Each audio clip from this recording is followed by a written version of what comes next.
Welcome to Fox Sports Radio 94.7. The Go Big Injury Lawyers are proud to support our student athletes, coaches, teachers, alumni, administrators, officials, volunteers, and you, the fan.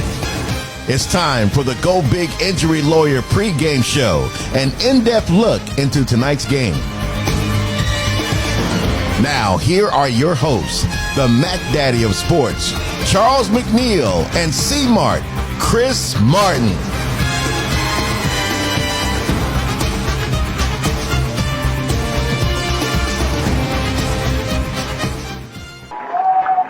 "32 teams in 4 brackets across 8 divisions means 256 teams still have hope for a 2024 Georgia High School State Football Championship. And for some, they're 4 wins away from their first ever trip to Mercedes-Benz Stadium. One of those teams is Lakeside High School. I'm Charles McNeil and Chris Martin side by side, ready to describe all the action at C-Mart. This is arguably the best team in Lakeside history. Well, Mac, and with apologies to the 2009 and 2014 teams, this is the best Lakeside team we've seen. This is what this season has been about. They earned a home playoff game. Now make it count tonight. The Panthers head coach, Steve Hibbets, and their quarterback, Ty Jones, joins us next when the Go Big Injury Lawyers pregame show continues right after this. In the world of football, every play can change the course of a game. In the legal arena, you need a team that's ready to tackle the toughest opponents. When it comes to the game, you got to hit hard, never back down. And that's exactly the mentality you need when it comes to your legal battles. Call Go Big Injury Lawyers, 800-777-7777. Attention high school sports fans, are you an armchair official? You know, the parent or fan who constantly yells at the referees and loves to let everyone know just how bad you think they are. Well, if you think you could do better, then get in the game and prove it. It's time for you to suit up and make the calls where they actually count. Every sport in Georgia needs more officials. Sign up today at highschoolofficials.com. It's the pregame show, the Go Big Injury Lawyer pregame show, and it continues right now with 2 very talented coaches for the Lakeside Panthers who are getting ready for action in the first round against New Manchester. Joining me right now is Steve Hibbets, the Dean of Coaching in Columbia County, and Cedric Mason, the Assistant Head Coach. Guys, welcome to the program. Thank you for having us. I don't know what to say after that introduction. Well, Coach, I got a chance to see your team firsthand against Evans just a few short weeks ago. I was very much impressed with the defensive performance and your offensive ability to score points and score them in bunches. Well, it's fun to watch. I become a spectator on Friday nights, too. Sometimes they have to wake me up on the headsets. I'm just kidding. But no, it's fun to watch. The kids do a great job. The coaches just do a phenomenal job of getting them prepared. And it's really, I almost want to go get some popcorn sometimes to just watch them. So, Coach Mason, I know that you're in charge of the recruiting and you know a lot about what's going on, the pulse of this program, and being one of the larger schools, I would imagine your phone's ringing off the hook. Yes, it is. All the time, all throughout the days, there's recruiters, there's calling. I don't think they realize that I have a family and that I work, because they'll call 10 o'clock at night, 11 o'clock at night, 6 o'clock in the morning. Hey, Coach, let's talk about this kid. Hey, Coach, can I get a transcript on this kid? When can I come by and see him? Like recently, had a program here. Hey, ask the kid, could they come up at like 9 o'clock in the morning on a Tuesday? Like, hey, Coach, he got school. Wow. And they were like, well, we're really interested and we want to see if we could get him up at that time. So it's fun to go through this process with those kids. They put in a lot of work to be able to get to this point, to be, recruited. So I enjoy it. I was going to ask you, what's the best part of being the head coach of the Lakeside Panthers? The best part is just being a part of this organization and just see it run the way it's like, it's taken years to get to this point, but it starts with these guys, Cedric, Coach Johnson, all the coaches on staff. They just do a phenomenal job preparing the kids. And it's not just that, it's their relationship with the kids and seeing that grow. And then, of course, seeing the fruit on Friday nights and seeing how they take that message, that plan, and they carry it out so well. Yeah, I love the way you guys conduct your practices as well. Talk a little bit about that for the fans out there that may not know how much goes into the practice with the sculling. You guys have the matching colors to your opponent, and you guys go through all the rituals to make sure that your team can kind of embody who their opponent's going to be on a Friday night. So what we do with practice is we try to emulate a game situation with, crowd noise, with everything that they're going to see on Friday night. If we plan until we scout a team that's going to have a fast quarterback or a big defensive tackle, we'll put somebody on the scout team there to, mirror as much as possible what they're going to see to give them realistic reps in practice, and we're not just going through the motions. So we try to create a practice environment that is as realistic as possible as Friday nights will be. He's exactly right. And probably the biggest thing is we want to make it to where each time they get done with practice, it's 2 hours of not relentless pursuit, but relentless motion. And that way, it's almost like the conditioning in itself. We almost have an idea that, like, when Friday comes, that's the easy part. We want the practice to really be the hard part, not just executing, but also the conditioning part of it. And it shows on Friday nights, because I can think of at least 2 games this year that when we get to the fourth quarter, a team that probably was maybe about the same as us, ability-wise, we just outlasted them. And I can think of 2 right off the bat that it was fun to watch. Yeah, and talk to me about your schedule when you set up your non-region schedule, and especially in this new configuration of the playoffs. Right. How does that impact where you are right now in terms of, like you said, that staying power that you still have? This year we only had 2 non-region games, which worked out pretty good, and they worked out as good tune-ups for the region, because coming right off our non-region we had Evans, and then they've been rolling ever since. They've taken it well. And the season, I was concerned about having a bye week the last week of the season, but because of the hurricane, it kind of worked out to where it gave us a little bit of a break. And then we had a makeup game last week against Statesboro, and then of course going into we wanted to peak in the playoffs as we were going into the playoffs, and it's worked out that way.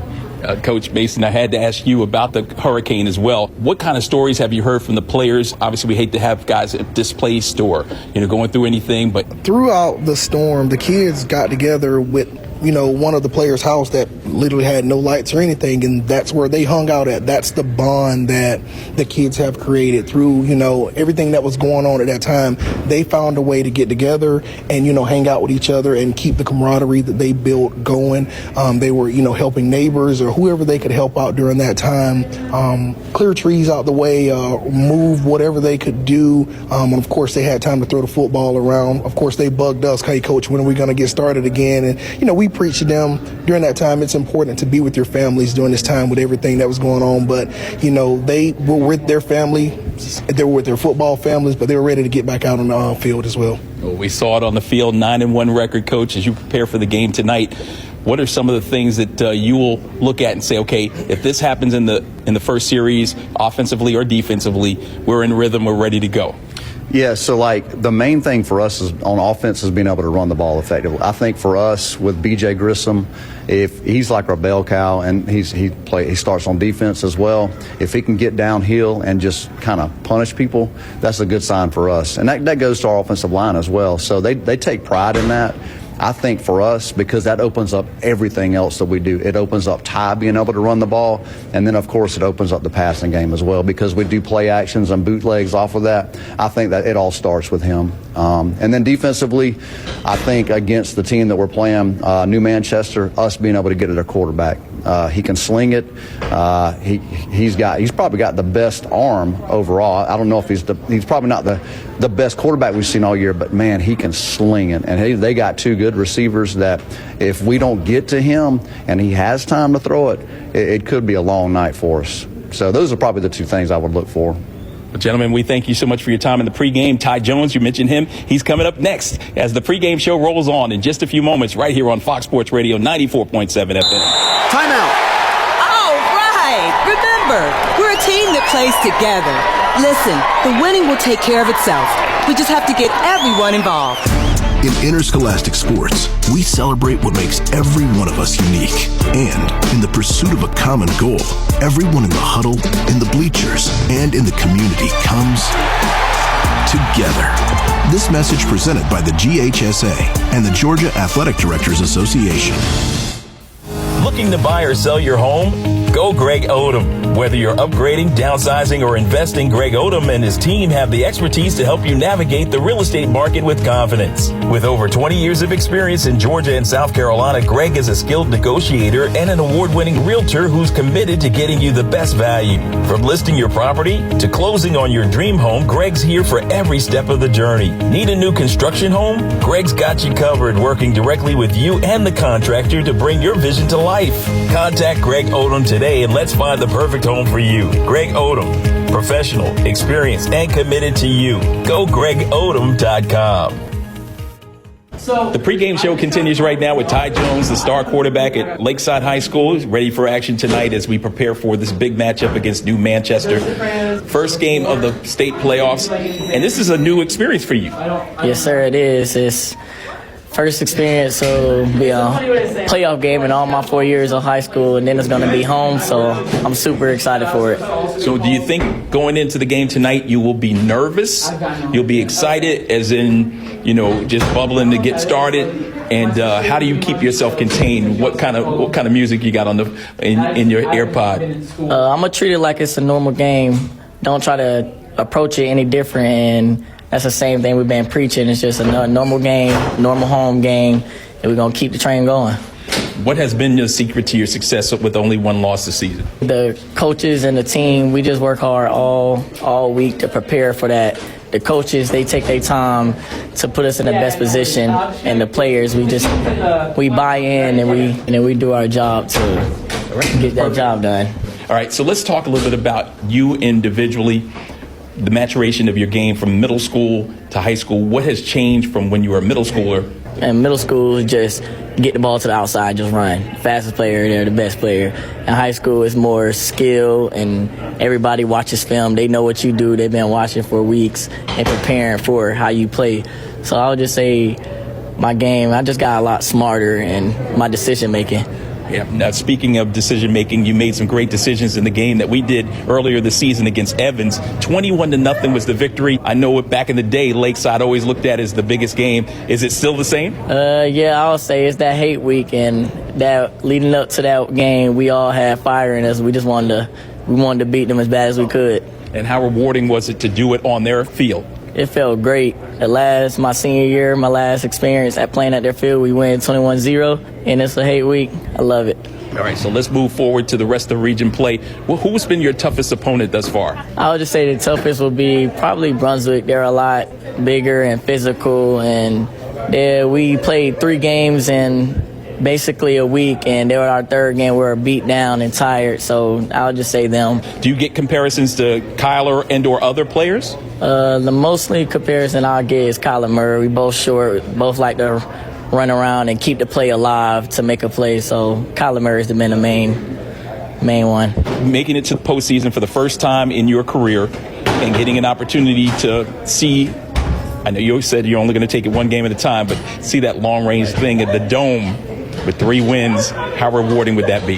Since the offseason, our goal been keep playing until December. So if we get to that point, and it's going to be a good job, but we got to take one game at a time right now. All right, so fun things off the field.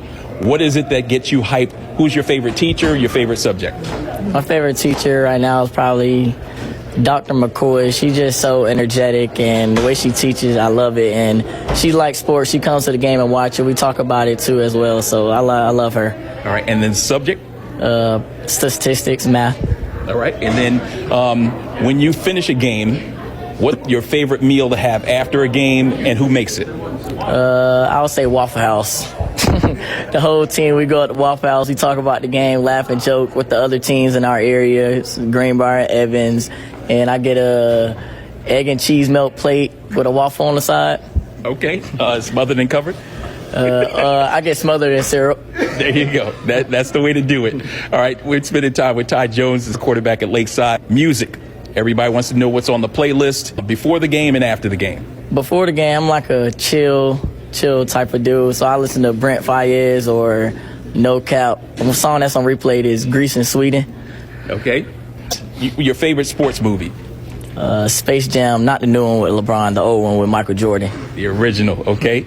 old school guy there. And then what other sport do you guys like to follow, or you in particular like to follow here at Lakeside? Probably the track. When I was over at Greenbrier, I ran track and I was a jumper, so I love watching, see how far people jump, see how athletic they are. And then the final thing is, who's been your inspiration in sports? I would say Kyrie Irving. That's always been my day one. Him and Marshawn Lynch. Love Marshawn Lynch's attitude and how he goes about the game. And what about Kyrie? Kyrie, I just love how when he's it's just, he play at his own pace. He don't let nobody speed him up or control. It's his game, and you going to play his game no matter what. That's Ty Jones. Thank you for spending time with us, the senior quarterback here at Lakeside. You'll hear all about what he's doing on the field in just a few minutes. The kickoff is right around the corner, right here on Fox Sports Radio 94.7 FM. In the world of football, every play can change the course of a game. In the legal arena, you need a team that's ready to tackle the toughest opponents. When it comes to the game, you got to hit hard and never back down. And that's exactly the mentality you need when it comes to your legal battles. Call Go Big Injury Lawyers, 800-777-7777. Oh, my God, it's picked off at the goal line to the end zone. Touchdown! Time to kick off the postseason in the public school ranks. It's week 13 of the Fox Sports Radio 94.7 High School Football Game of the Week, presented by the Go Big Injury Lawyers. What a way to start it! 83-yard touchdown! Tonight, the Panthers of Lakeside begin pursuit of a state championship. The Fox Sports Radio High School Football Game of the Week, presented by the Go Big Injury Lawyers, enters the jungle where this group of Panthers love to prowl. Now let's send it out to Blue Ridge Drive in beautiful Columbia County and visit the guys who called last week's Westminster School High School football playoff win versus David Emmanuel Academy. Here's Charles McDaddy McNeil and C-Mart Chris Martin.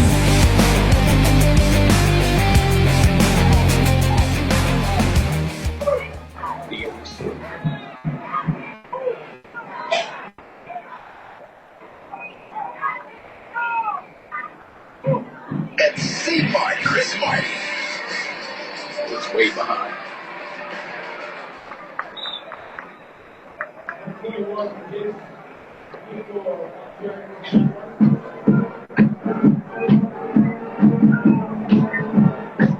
And C-Mart Chris Martin.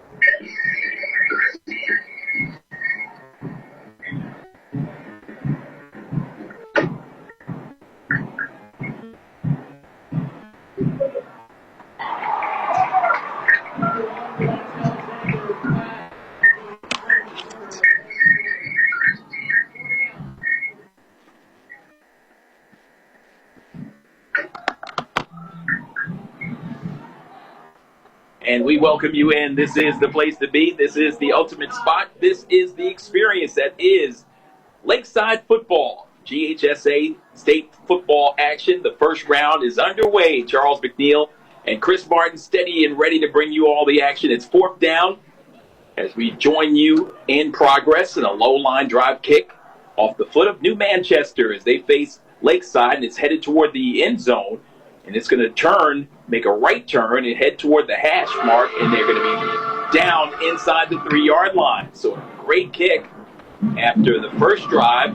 It was Lakeside who won the toss. They deferred to the second half, and upon their opening defensive possession with this potent offense coming from New Manchester, the Jaguars out of Douglasville came in with a record of 8-2. They're coached by Otten Downs. We'll get into his successes in just a little bit, facing off against Steve Hibbets, the dean, as you heard me say earlier, the dean of coaching here in Columbia County, 11 years behind the sidelines there, rolling the sidelines, and the first play is a run as they keep it on the ground. They pick up about 5 out to about the 9-yard line. So a nice return or a nice first carry for Lakeside as they get the ball out and get a little breathing room, and they'll actually put them across the 10 at around the 11-yard line. So a good start for this one, Chris, and a great defensive effort for the Lakeside Panthers.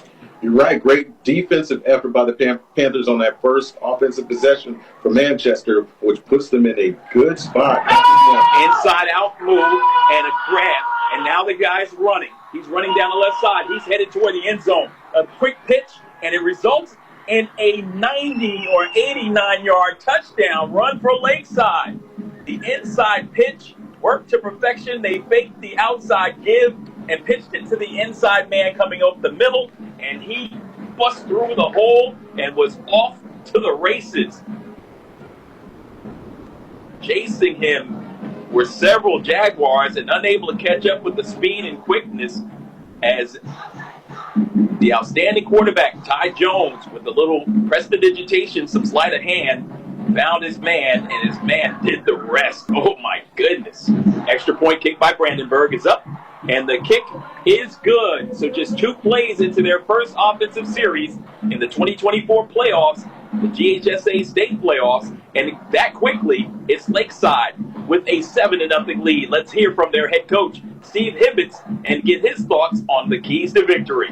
For us on offense is us being able to run the ball and establish the run. We need to get at least 150 yards running the ball, and then that's gonna open up Ty in the passing game. On defense, getting pressure on their quarterback. That's the biggest thing. And then if he's able to get it out, being able to tackle in open space, because they like to get it out to their guys in open field. 2 good receivers. If we don't break down and make tackles in open space, they can go the distance.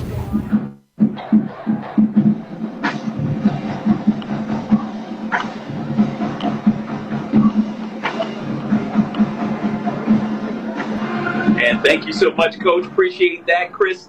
You heard from Coach and his keys to victory, controlling the offense, obviously trying to do some ground control, and then also stopping the big plays. Defensively, they had a big stop on that opening series. What are your keys to victory and your thoughts about both the offense and defense of what you've seen out of the Lakeside Panthers? Yeah, it's going to be real similar to what Coach said, but tonight they've got to do it on both sides of the ball. Not only control the clock, we saw that big play on offense to get the score, but they've got to be solid on defense because Manchester can air it out, and they're prone to come back with a quick strike themselves if they can't get pressure on that quarterback.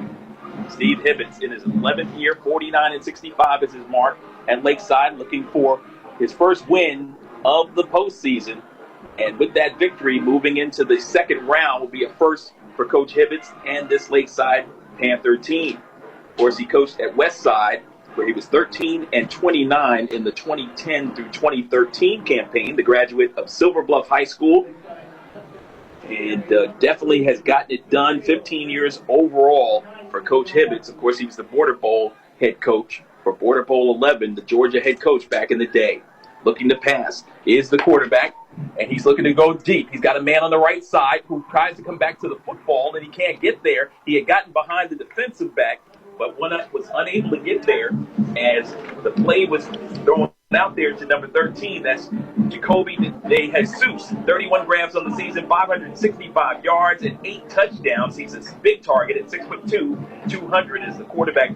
Delancey Alexander, he is going to be a star in the making. This young man at 6'2", just a junior at 202. So he's big, bold, and he can throw it deep. You're right. Manchester is not afraid to air it out. They are a pass-heavy offense, so we can expect more big shots down the field. They are not afraid to toss that ball. 2nd down and 10, all at the 34-yard line. He throws it out in the flat. Pass is complete. Making that catch. That same man right there, Jacoby De Jesus, the target on the deep shot, and he stopped for a loss. Yeah, Ty Jones in on that stop, and this is his first appearance in the playoffs, so he knows it means a lot to him. Now we got a 3rd down opportunity. 3rd down. We'll call it 13. The line to gain is the 44-yard line.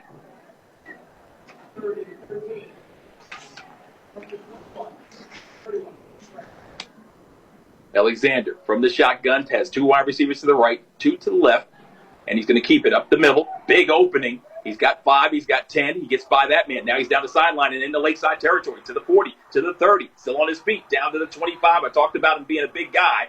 and he carried tacklers all the way down to the 25-yard line. Great run by the running back there to get outside of that block, make his plant into the field. Alexander showed some power and speed on that play. 44 rushes, 176 yards on the ground, and 4 touchdowns for the big quarterback. 7 minutes, 40 seconds left, 7-0 Lakeside. Up the middle they go on the handoff, and nothing happening there. Maybe 2, possibly 3 yards as he gets it into the red zone. Ball is resting now at the 20-yard line. Brandon Grissom in on that tackle, and coach said he's going to have a big game tonight on defense in order for them to come out victorious. Your ball carrier was number 21. That's Jace Villafort. Villafort, 28 rushes for 110 yards on the season. Villafort still in the backfield, alone back in the backfield with 2 to the right and 2 to the left. Now 1 to the left comes to the motion toward the right. Quarterback will keep it again. He's dancing. He's looking to throw. He's got a man running a wheel route, but he's going to run it himself. And he gets out of bounds with the help from one of the Panthers, but not before he picks up 6 and a first down. That ball will be placed right around the 12-yard line. So give him 5 on the play. And a pickup of that 5 gets the Jaguars a first down. Great read by the quarterback. As he got outside, he did have a man open into the flats. He decided to tuck it in and just run just enough to pick up that first down to give him 3 shots here at the end zone. Over 2,000 yards overall for Delancey Alexander. This time he'll keep it up the middle, but the Panthers equal to the task as they come up and squeeze him after a short gain. Great tackle by those 2 Panthers there. That looks like that is number 25 for Lakeside. Corbin Velez in on that tackle, the senior. Great wrap-up. That's something Coach mentioned. They've got to bring down these players in 1 tackle. No missed opportunities here on defense. 2nd down and 9 after the 1-yard gain for Alexander. He looks back toward his coaching staff for more help as they've got 1 wide receiver to the right, 1 to the left, and a bunch formation at the line. 2 tight ends in the formation. They run the ball, and nothing's going on there. That is stopped in the backfield for a loss. Big tackle for loss by the Panthers. Panthers, again, read that well. Got great penetration by that defensive line to stop everything in that backfield to put Manchester now in a 3rd down situation.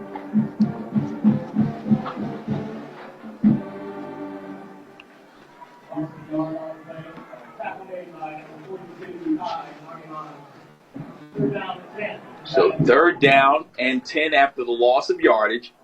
The ball rests at the 11-yard line. You can get a first down without getting into the end zone. Big 3rd down play. Dropping back is Alexander. He feels the pressure that's holding. No call, but it doesn't matter because the Panthers defense is coming in to get a sack. That is a sack for a loss, and a dance is being had by the Panthers defense. Brandon Grissom again in on that tackle to make that sack count, and he is celebrating on the field because he's feeling it. Coach already said he has got to have one of those games tonight, and he's starting it out on the right track. You've heard from Coach in the pregame. You're hearing from Chris Martin as well. Charles McNeil, Chris Martin to bring you all the pageantry, all the fun, and all the excitement that is Panthers football and PHSA football as well. Thank our fine sponsor for making this happen, Go Big Injury Lawyers, and also Greg Odom. Maybom Realty making it happen as well. And Brandon Grissom with 37 tackles on the season. Also has a sack to boot and just picked up his 2nd sack of the year with 4:32 left. We've got a timeout on the field, but we're going to keep it as well and allow you to hear some other sponsors who made this first round of playoff action possible.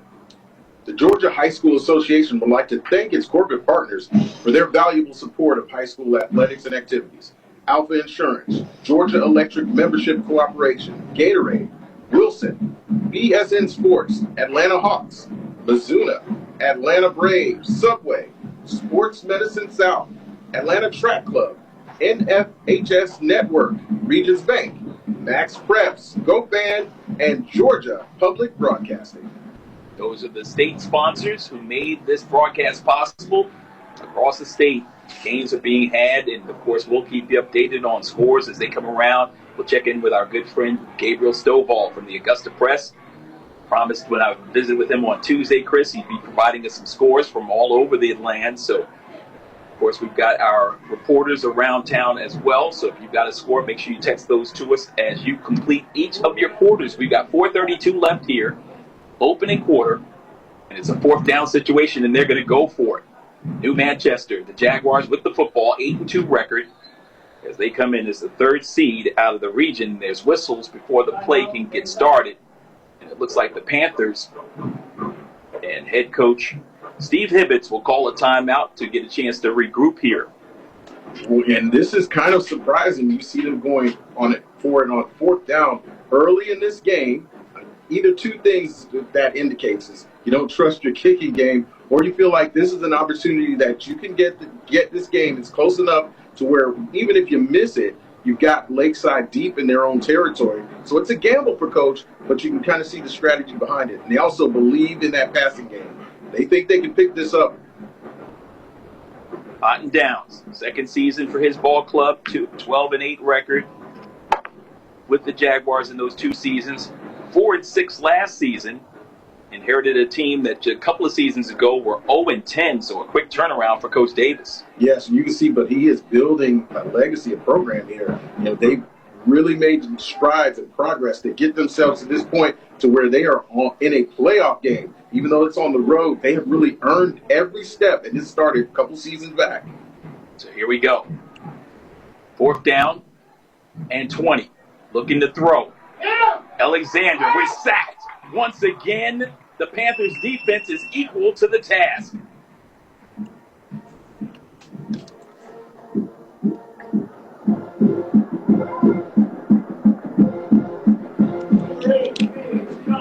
And that was number 8, Josh Young, in on that sack. We've called Grissom's name before. This time it's his buddy, Josh Young, to get back there and bring Alexander down. He wants to throw it, but he's holding the ball too long, and that's playing right into the Panthers' hands.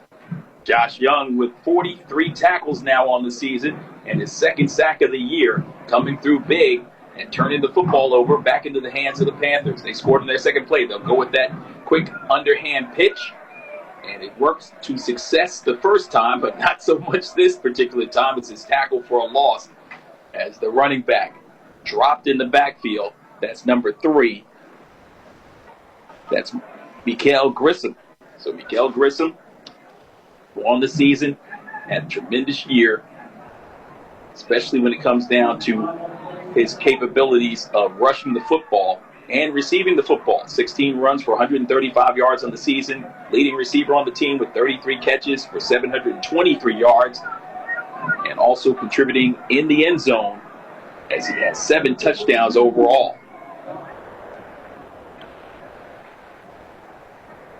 Third down, after the loss on that previous play, ball is placed back inside of the 25-yard line at the 24. The line to gain is 37. So 3rd and 13. Panthers deep in their own territory. Ty Jones. We heard from him in our pregame show. The comparisons to Kyler Murray are real. He'll drop back for his first time looking to throw from the pocket. He'll step up. He's got heavy pressure. Now he's spinning around like Kyler. Gets to the outside. He's got one man to beat on the corner. He throws it out there in the flat. Pass is complete. Making the grab. Now he's running. Across the midfield stripe. To the 40. To the 35. To the 30. Still on his feet. Eludes another tackler and down at the 20-yard line. Kyler Murray. He is. That was exciting. It looked like this Jaguars defense was going to corner him and bring him down. Somehow he was able to spin out of it and get a good look downfield to hit that open receiver who made the rest happen with his feet. Wow. Flipping the field on that play, Chris.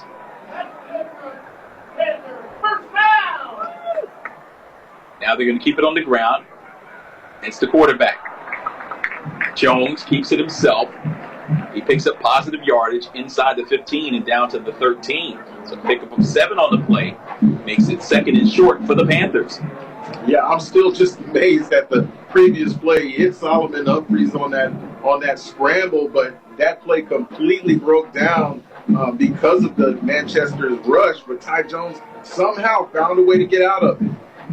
For Solomon Humphreys, his 20th catch of the year. And pick up a 50-plus on that one. But this time they keep it on the ground. Try to get to the line of game, which is just shy of the 10-yard line.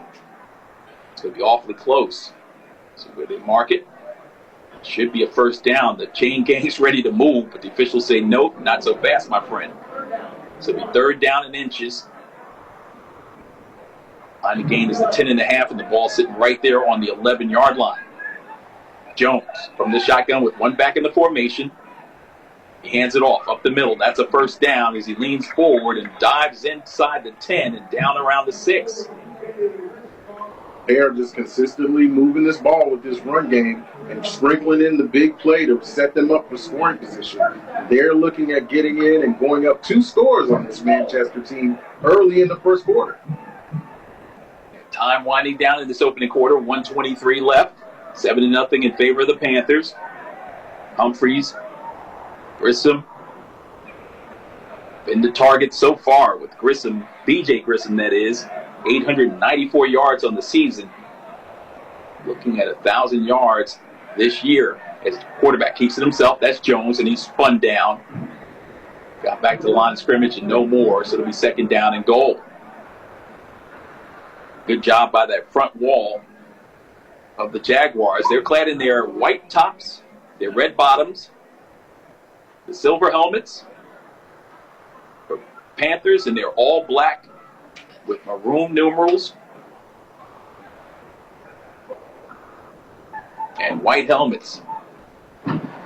33 seconds left to go. This could be the final play. They keep it on the ground. Quarterback Will up the middle. He dashes. He darts. He gets inside the 5 and down around the 4.5-yard line. Going to mark him with forward progress down at the 5. So a pickup of 2 on the play will make it third and goal. And now in a situation like this, you would think they're going to put it in the hands of Grissom. That's Mikael Grissom. But there'll be a timeout before we get there, and that'll be the end of the first quarter. So we played 1 quarter in the home of the Panthers, the Jungle. And it is the Jungle Kings who lead this one by a score of 7-0 at the end of 1. This is your Georgia High School State playoff action right here on Fox Sports Radio 94.7 FM. Looking to buy or sell your home? Go Greg Odom. Whether you're upgrading, downsizing, or investing, Greg Odom and his team have the expertise to help you navigate the real estate market with confidence. With over 20 years of experience in Georgia and South Carolina, Greg is a skilled negotiator and an award-winning realtor who's committed to getting you the best value. From listing your property to closing on your dream home, Greg's here for every step of the journey. Need a new construction home? Greg's got you covered, working directly with you and the contractor to bring your vision to life. Contact Greg Odom today and let's find the perfect home for you. Greg Odom, professional, experienced, and committed to you. Go GregOdom.com. In the world of football, every play can change the course of a game. In the legal arena, you need a team that's ready to tackle the toughest opponents. When it comes to the game, you got to hit hard, never back down. And that's exactly the mentality you need when it comes to your legal battles. Call Go Big Injury Lawyers, 800-777-7777. Hi, we're the Lakeside Cheerleaders, and you're listening to Fox Sports Radio 94.7 FM. Let's go, Panthers! Should be Mikael Grissom. Oh, okay, they got 2 number 3s on there. 3 number 3s. That's correct. All right, and we welcome you back for the start of the second quarter. Charles McNeil and Chris Martin, C. Martin and the Mac Daddy. Third down and goal. And Ty Jones, after the timeout, will roll from the shotgun. He rolls right. He looks. He has plenty of time, so he'll go back to his left. He backs up. Now he's trying to roll away from a defender. He's got more time. Still looking. He's got blockers. Now he's going to try to run it. Toss it in the end zone, and it's intercepted. Pass is intercepted. Ty Jones scrambled and threw it away. So it was picked off by the defense of the Jaguars. Yeah, and that was just that, tends to happen when you see a play breakdown like that and he continues to scramble, his athletic ability by Ty Jones is just so incredible. He's able to extend plays like that. But the longer it stretches out like that, and in this portion of the field where it's short field, you don't have to cover much of an area. Teams just kind of sit back and they waited on him and cut into the passing lane, took that away from him. You can see he really, really regretted that as soon as he let it go. Coach Otten Downs, who's seen this Lakeside Panther team before, but it was all the way back in 2013 when he was the coach of Creekside on the way to a state championship. Lakeside visited Creekside and lost 47-14 in that contest. Coach Otten Downs, who is the head coach now of New Manchester, the Jaguars, was the head coach at that time of Creekside, who won it all and finished the year a perfect 15-0. On the ground, they start the drive at the 20 following the touchback and a solid gain on the ground. So this team that's known for their passing of the football pick up 11 on the ground that time and a Jaguar first down. Right, they ran it with their QB, Delancey Alexander. We talked about him earlier. He's a big kid, 6'2", 202 pounds. He can run the ball, but he's got that great height to be able to see over the line. So he likes to throw it, but he will tuck it in and run if he has to. Just a junior, 11-12 underway, second quarter, 7-0. The Jaguars trailing the Panthers. Home of the Panthers. Handoff again, this time the back has it as he tries to go up the gut. Able to get anywhere on that one as that carry went into the hands of Andreas Rogers. 31 carries, 217 yards on the season. Young man with a 7-yard per game average and 4 touchdowns. 5'10", 172-pounder.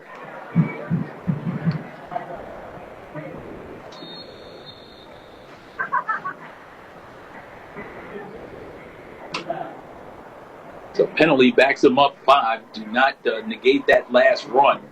And they lost. Actually, it was holding. So it was a 10-yard penalty, brings them back, so it'll be 1st and 15. From the 26, their own 26, from the shotgun. 1 back to the left of the quarterback, 1 receiver to the left, and 2 to the right. Handoff up the middle. And again, this Panthers defense is waiting for them. 2 of them, defensive linemen, swallow up the running back and drop him to the turf. Yeah, this team here has really been pass-heavy through the season. They've come out here trying to establish this running game. They've run the ball a lot. You can look to maybe see them go deep later in the game. I saw George Saab, their wide receiver, running around there waving his hand. He was open. So even as time goes on, these receivers are going to start to get hungry because they're used to getting the ball. Yeah, thinking maybe their offensive line can establish the running game, pull the Panthers into a sense of false security, and then throw it over the top as they pump. Quarterback throws over the middle, complete. Catch is made out across the 30 and at around the 40-yard line. They'll mark him down, say his knee touchdown at the 36. So that's a pickup of 8 on the play. That puts him in great position for 3rd down and a 5. And that was George Saab. I think he went back to the huddle and he told Alexander, hey, man, let's make it happen. Let's just make a play. I'm open. So he was able to hit Saab across the middle on that drag route and picked up some decent yards. But they are another 3rd down. So 3rd down. And he drops. Alexander drops way back. He throws a screen pass over the middle. Catch is made. Receiver is the running back out of the backfield as he makes the catch. And as he tries to get to the line to gain, he's pulled down from behind. As once again, that is Rogers with the reception. And Rogers sets up a 4th and 1, and they're going for it from the 40-yard line. Alexander looks over the sidelines, barks out the call as he gets the signals from the sidelines. Everybody on the offensive side looking to the right to their bench. 1 wide receiver to the left, 2 to the right, and 2 backs in the formation. They'll give it to one of them. He finds a hole up the middle. He's gone. 50, 40, 35, 30. Chased down from behind. Touchdown-saving tackle by Ty Jones, who came in from behind to pull down the running back, who was off to the races, and he pulls him down inside the 20. They're going to mark him right there. Actually say forward progress was the 20-yard line. You're right. Ty Jones just saved that from a score. That was Rogers again, their running back, and they pulled their safeties up close, so there was no one behind him. Running back this time runs the football. That's number 20, the ball carrier. And that's Terrell Clark. 31 carries for 163 yards. Just a sophomore, 5'9", 170 pounds. But that defense for the Panthers pulled him down after a 9-yard pickup. Panthers defense has really got to tighten up here. They've given up the big play. Now the Jaguars are in scoring position. Quarterback will keep it himself, Delancey.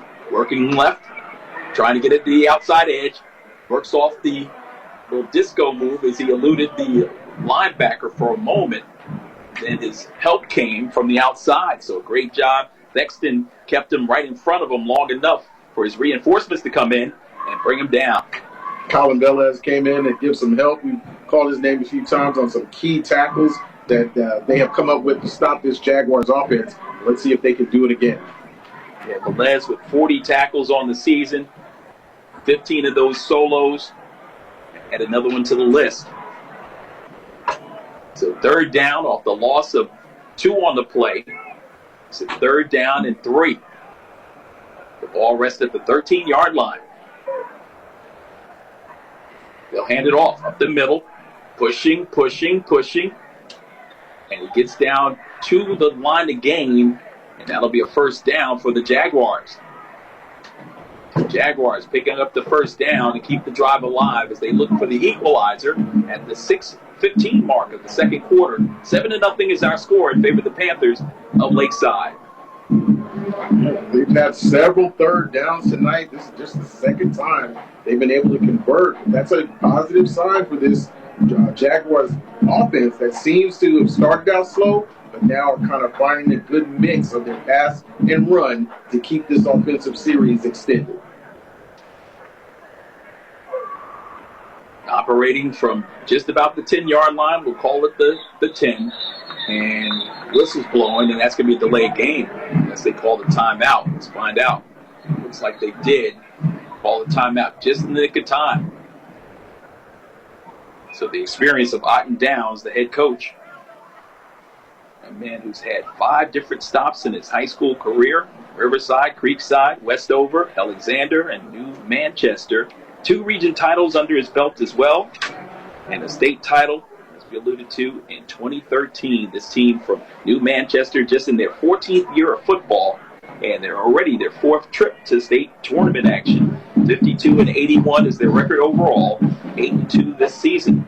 The best record ever in school history.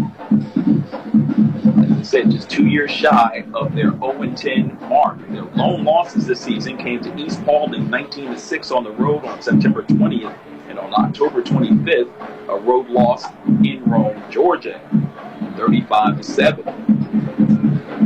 I'm sure it gave the Panthers fans looked on Max Preps and found that knowledge a little solace in knowing coming here to the jungle where this fan base is outstanding. It might be enough to get them over the top in this group. You're right. This fan base has just been really exciting. They are so happy that a playoff game has come to Lakeside. I was out getting some concessions earlier, and you can just feel the excitement throughout the stands and the student body. Student body is as large as we've seen in a while. Handoff up the middle. Gets it down near the 5. Now the tush push. Moving them forward. Now the Panthers' push is equal to the task as they push him back to about the 5-yard line. But he had gotten it down to the 4 before he was shoved back. So positive gain for the Jaguars. Running back who picks up at least 3 on that play. Give him 4 with 5 minutes and 15 seconds left and the clock moving. Jaguars have a 2nd down and goal. Alexander, the 2 backs in the formation. They're split on either side of them, maybe a step or so behind. 1 wide receiver out to the left. 2 tight ends on the right side of the offense. He'll hand it off up the middle.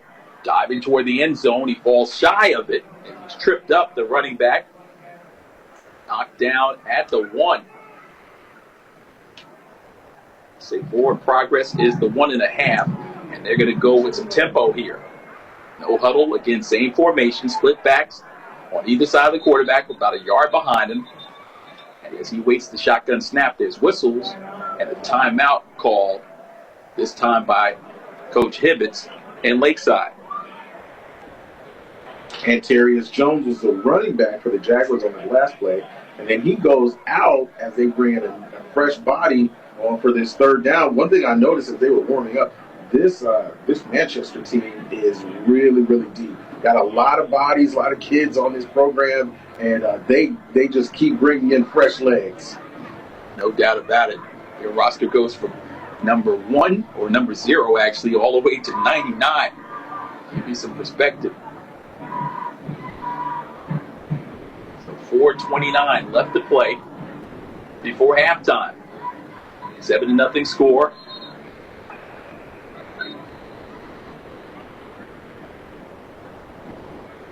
Talked about the fact that we thought this was going to be an aerial attack, especially on the part of this team from New Manchester in Douglasville, where their quarterback has put on a show all season long. We're talking about a young man who has 1,839 yards passing, 126 of 188, throwing it at better than 67% on the pass completions on the season. 20 touchdowns, only 3 interceptions. 3rd down and goal, and they'll dive it inside, headed toward the end zone. Can he get there? And he stopped. The Panther defense stood him again on 3rd down. So a 3rd down stop by the Panthers. Yeah, it originally looked like Alexander was going to be able to cross the plane and get it in, but that Panthers defense, that defensive line really held, locked up, and got the push they needed to move it back. I think that Coach I may think to bring Alexander a little closer to the line so he gets better attempt at a push. But now that they're back where they are now on this 3rd down, they may be looking at throwing the ball here. So absolutely a loss on the play. They were knocking on the door, and now the ball is placed outside the 5.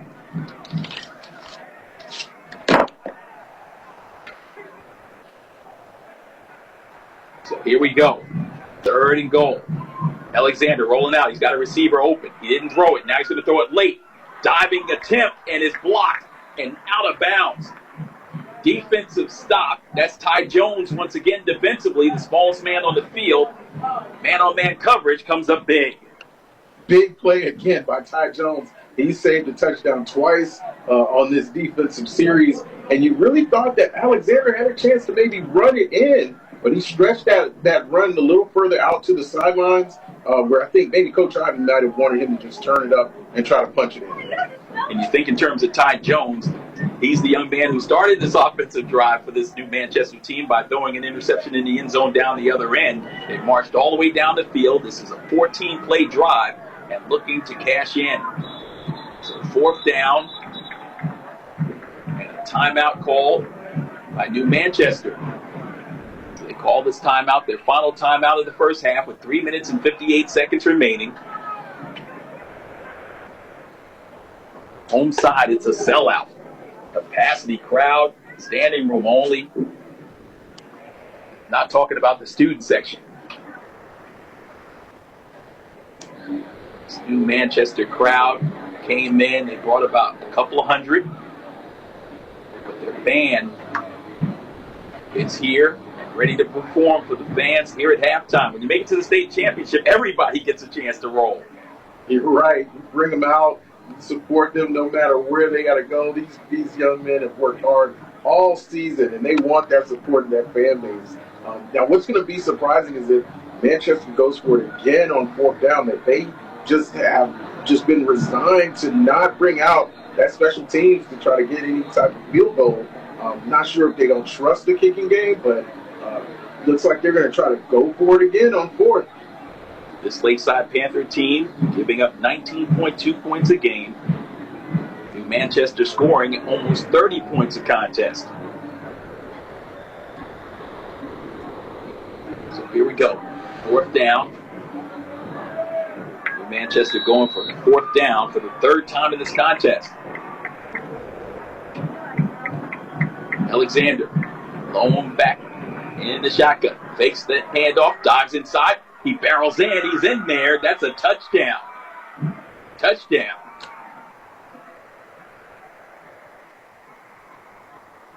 visiting crowd erupts. Give him a 6-yard touchdown run. Now we'll get a chance to see their kicking game. They'll attempt the point after. Make that attempt. It'll be number 23.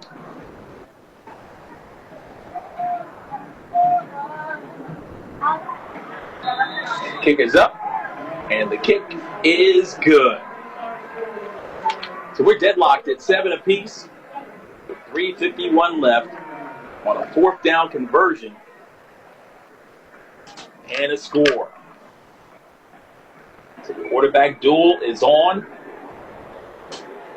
Lance Alexander and Ty Jones already putting on a show. Ty Jones connecting with Mikael Grissom. So Chris, on that underhand toss, that's a shovel pass. So that goes down as an 89-yard pass, catch, and touchdown by Mikael Grissom. On the other side, you've got Delancey Alexander just barreling in from 6 yards out.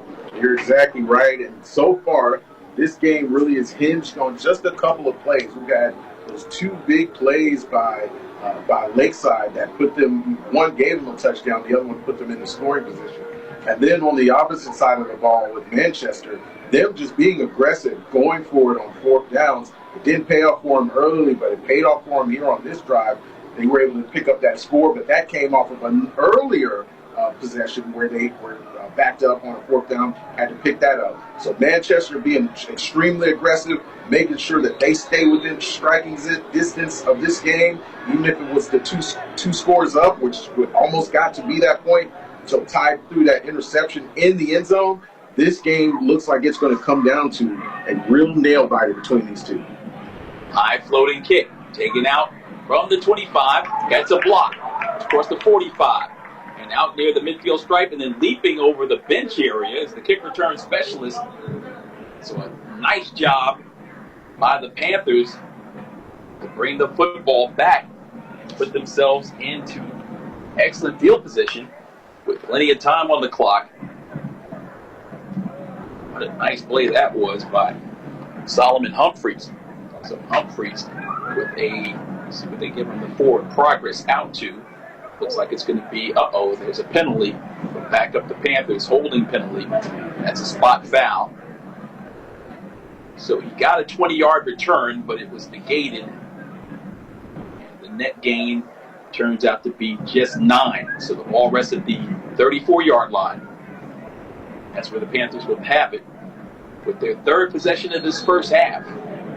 Scored on their opening possession, turned the ball over in their 2nd possession. Now the 3rd possession begins at their own 34. They go with the dive up the middle, running play. Picks up 1, and that's about it. It looks like Manchester was ready for that one. They ran it right up the middle into the teeth of that defensive line. We saw that was no big 94 on that stop. Camden Wilkins. First time we called his name, but he's anchoring that big offensive line for Manchester. That outside line intact as he comes again, it gets nailed. Good block. Opens up the opportunity for Ty Jones to run it himself. So the quarterback kept it himself, barreled out toward the left side. He's got what looks to be 10 yards on the play and a 1st down for the Panthers. Ty Jones again making it happen on a broken play. Camden Jones gets in there for that on that defensive line, really cuts off any kind of progress for Ty Jones going to the right. So he just reverses it, goes back left, finds a hole, and makes it happen. Clock moves, 2 minutes, 40 seconds left. Ty Jones will fake the run, and now he'll run it. He faked like he was going to run, then he faked like he was going to pass, and decided to go ahead and right side was open, pick up 5. So he gets it out to midfield. After that 5-yard gain, they'll actually give him forward progress, at least the chain gang will, to make it 6. Let's see what the officials say. We've got an injured player down. It could be Ty Jones. So Ty Jones We heard in the pregame say he was so excited about this opportunity, playing in his first ever state playoff game, and this is senior campaign. Getting looks by many teams around the country as a dual threat player. So, of course, is the point guard on the Panthers basketball team. They're competing in the RM21 Invitational this weekend. As the high school basketball season begins with tournament play over many sites between now and Thanksgiving. Yeah, Ty Jones is down on the field right now. This is really pivotal for Lakeside. He is the driver for this offense. Out there from the defense, trying to pick up some additional yards, and hopefully that wasn't much. He gets up now, a little gimpy, but he's walking off under his own power. Is your AC on the fritz? Appliances acting up? Call Johnny's Heating and Air and Appliance Services. With over 25 years of experience and state licensed experts, they service, repair, and install all major air systems and appliances. Reliable, affordable, and always done right the first time. Johnny's Heating and Air, where your comfort is our priority. So the backup quarterback is in. Looks like it may be Mr. Thexton running the Wild Panther here. Nope, instead it'll be the backup QB. That's number 3, Grissom. So Grissom gets the call as the backup. Gives it to Thexton. Thexton on the season, 63 rushes for 259 yards and 11 touchdowns. He's the short yardage back. Gets his first carry here. So 3rd down and 1 as he picked up 4 on the play. 3rd and 1. See if they go back to him once again. Short yardage needed. Grissom fakes it, gives it off to number 4. And he carries it forward. He'll pick up the necessary yardage. He gives it off to his brother, Brandon Grissom. 6'2", 200-pounder. What a nice backfield you got when you got him along with Thexton to be able to run the football at 225 and 200. Right, Manchester's Tristan Graham, the junior linebacker, was in on that tackle, and it looks like we're going to see a heavy dose of Thexton and his co-partner back there in the backfield. All right, so Ty Jones on the shelf for right now as he's being looked at by the medical unit. Rolling out to the right, dancing. Now stepping forward, he goes out of bounds. And that was Ty Jones. So Ty Jones snuck back on the field. Looked a little taller since he come back. No, I was right the first time. That was Grissom. So Ty Jones still on the sidelines. It was Grissom.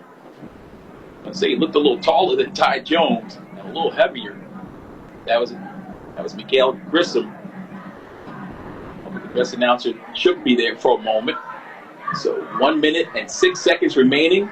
He went out of bounds, so clock stops on the 2nd down. Ball resting in Jaguar territory. The Panthers on the move. 2nd and 8. Ball from the 42. Misdirection play. It's Grissom, the ball carrier. On the quarterback keeper, he dives forward and down near the 35-yard line. The line to gain is the 34. They'll mark him shy of that and say he was down. Knee touchdown at the 37. 48 seconds left to go before the break. Got to get something going and going quick. It's a 3rd down situation for the Panthers. Split backfield. They'll hand it off. Trying to get to the line to gain. He will come up short, I do believe. Yeah, they're going to mark him right there at the 35 instead of a 4th down. And the Panthers will call their final timeout with 33.1 seconds remaining. Right, they haven't been in a 3rd down situation much tonight. Remember that first score came off the 2nd play. So this is sort of, unknown territory for them right now. This is only their 2nd 3rd down here in the game. And so now that, we see that Ty Jones has had a bit of an injury, maybe feeling not as loose as he was at the beginning of the game, they may make the safe route and decide to kick this one, but they are very close to picking up this 1st down. Let's see if they get aggressive. Extra reinforcements coming in off the bench for Coach Hibbets. Josh Young and Andrew Pye coming in as well. So Pye out there along with Young to add some extra girth on that line on this 4th down. You get the 1st down, the clock will stop while they move the chains then maybe you can clock it, figure out what you're going to do with the remaining 25 seconds or so. Tight formation. It's Sexton up the middle. He's got the first down, and he's dropped right after the line to gain. He got it, needed to get it to the 34, got it down to the 33, so a pickup of 2 on the play. But it will stop the clock. Why are they starting it so quickly? Okay, they marked it down, so now 23 seconds left. Let's see if they're going to clock it. Dropping back, looking.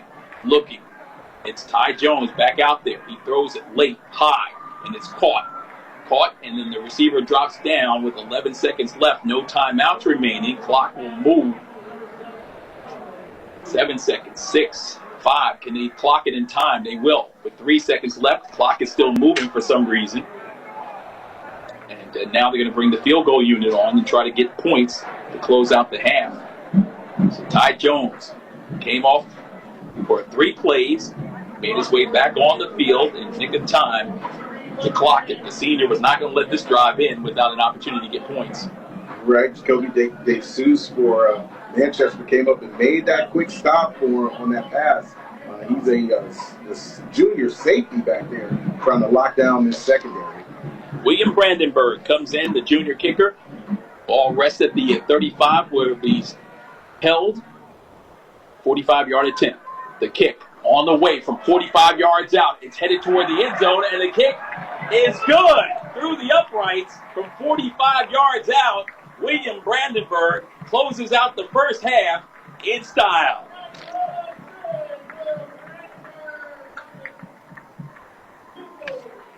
You're right, Mac. That was an amazing kick. It looked like it was going to die on the vine and pull to the left and not have the distance, but he just got it over that crossbar.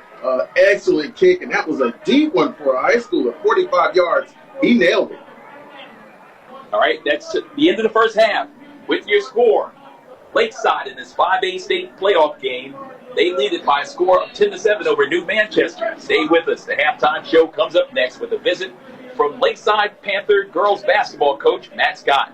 That and a whole lot more. Scores from around the CSRA. Don't go anywhere.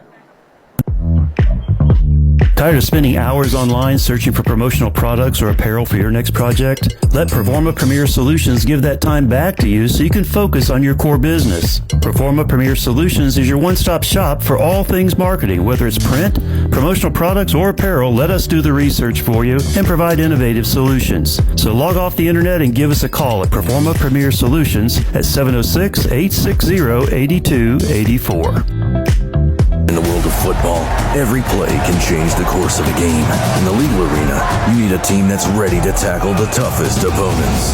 When it comes to the game, you got to hit hard, never back down. And that's exactly the mentality you need when it comes to your legal battles. Call Go Big Injury Lawyers, 800-777-7777. Looking to buy or sell your home? Go Greg Odom. Whether you're upgrading, downsizing, or investing, Greg Odom and his team have the expertise to help you navigate the real estate market with confidence. With over 20 years of experience in Georgia and South Carolina, Greg is a skilled negotiator and an award-winning realtor who's committed to getting you the best value. From listing your property to closing on your dream home, Greg's here for every step of the journey. Need a new construction home? Greg's got you covered, working directly with you and the contractor to bring your vision to life. Contact Greg Odom today and let's find the perfect home for you. Greg Odom, professional, experienced, and committed to you. Go GregOdom.com. Timeout! Listen up, get tight. This is the most important timeout I've ever called. Things are getting out of control out there, and we need to regroup. Hate is winning out there. Not on these fields. in our communities, on our streets, in our schools. And we need to stop it. So let's take this moment To change the momentum and call a timeout on hate. Together.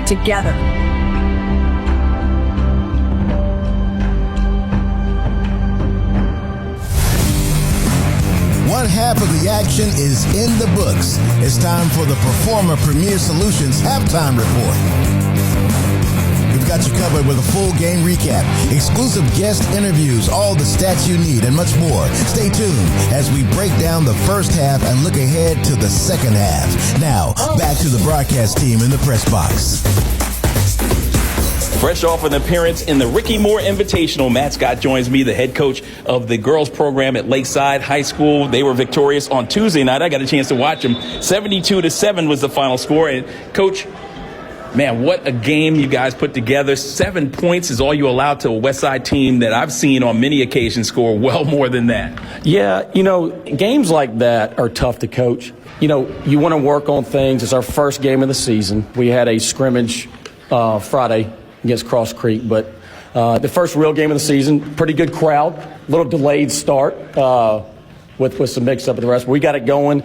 It's tough to, I always want to show sportsmanship, but I always want my girls to play hard. I want them to get better. My main priority and my responsibility is for them to get better. And we did tonight. We're young and old in the right spots, but we're not deep. So mistakes have to be minimized, and this is going to be a good game to watch on film. Yeah, speaking of that, you're just coming off of the Ricky Moore event and obviously getting here just in time to watch the boys play in state playoff action. 9-1 this season. Unbelievable year for Coach Tibbetts. Yeah, if you would have told me that, now Steve is a friend of mine, their staff is unbelievable. They work really hard. Craig Gilstrap, the offensive coordinator, and he's right next to, we teach history. So on Sundays when I go up there and our girls are doing shoot around and stuff, they're watching film. But as a coaching staff, they put the work in, they put the hours in. So a lot of experience on that staff, and the kids bought in.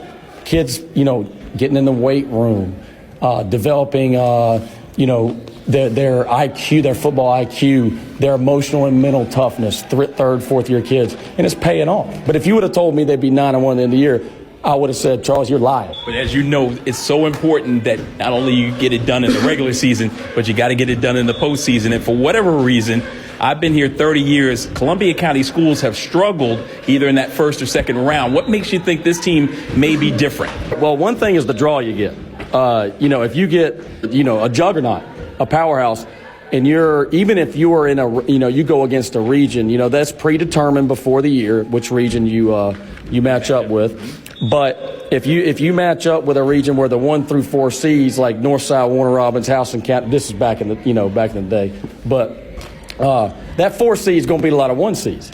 So we knock on wood, we didn't get the Hercules of the draws, and we're hosting the game. Playing at home this time is huge, huge. You're familiar with everything.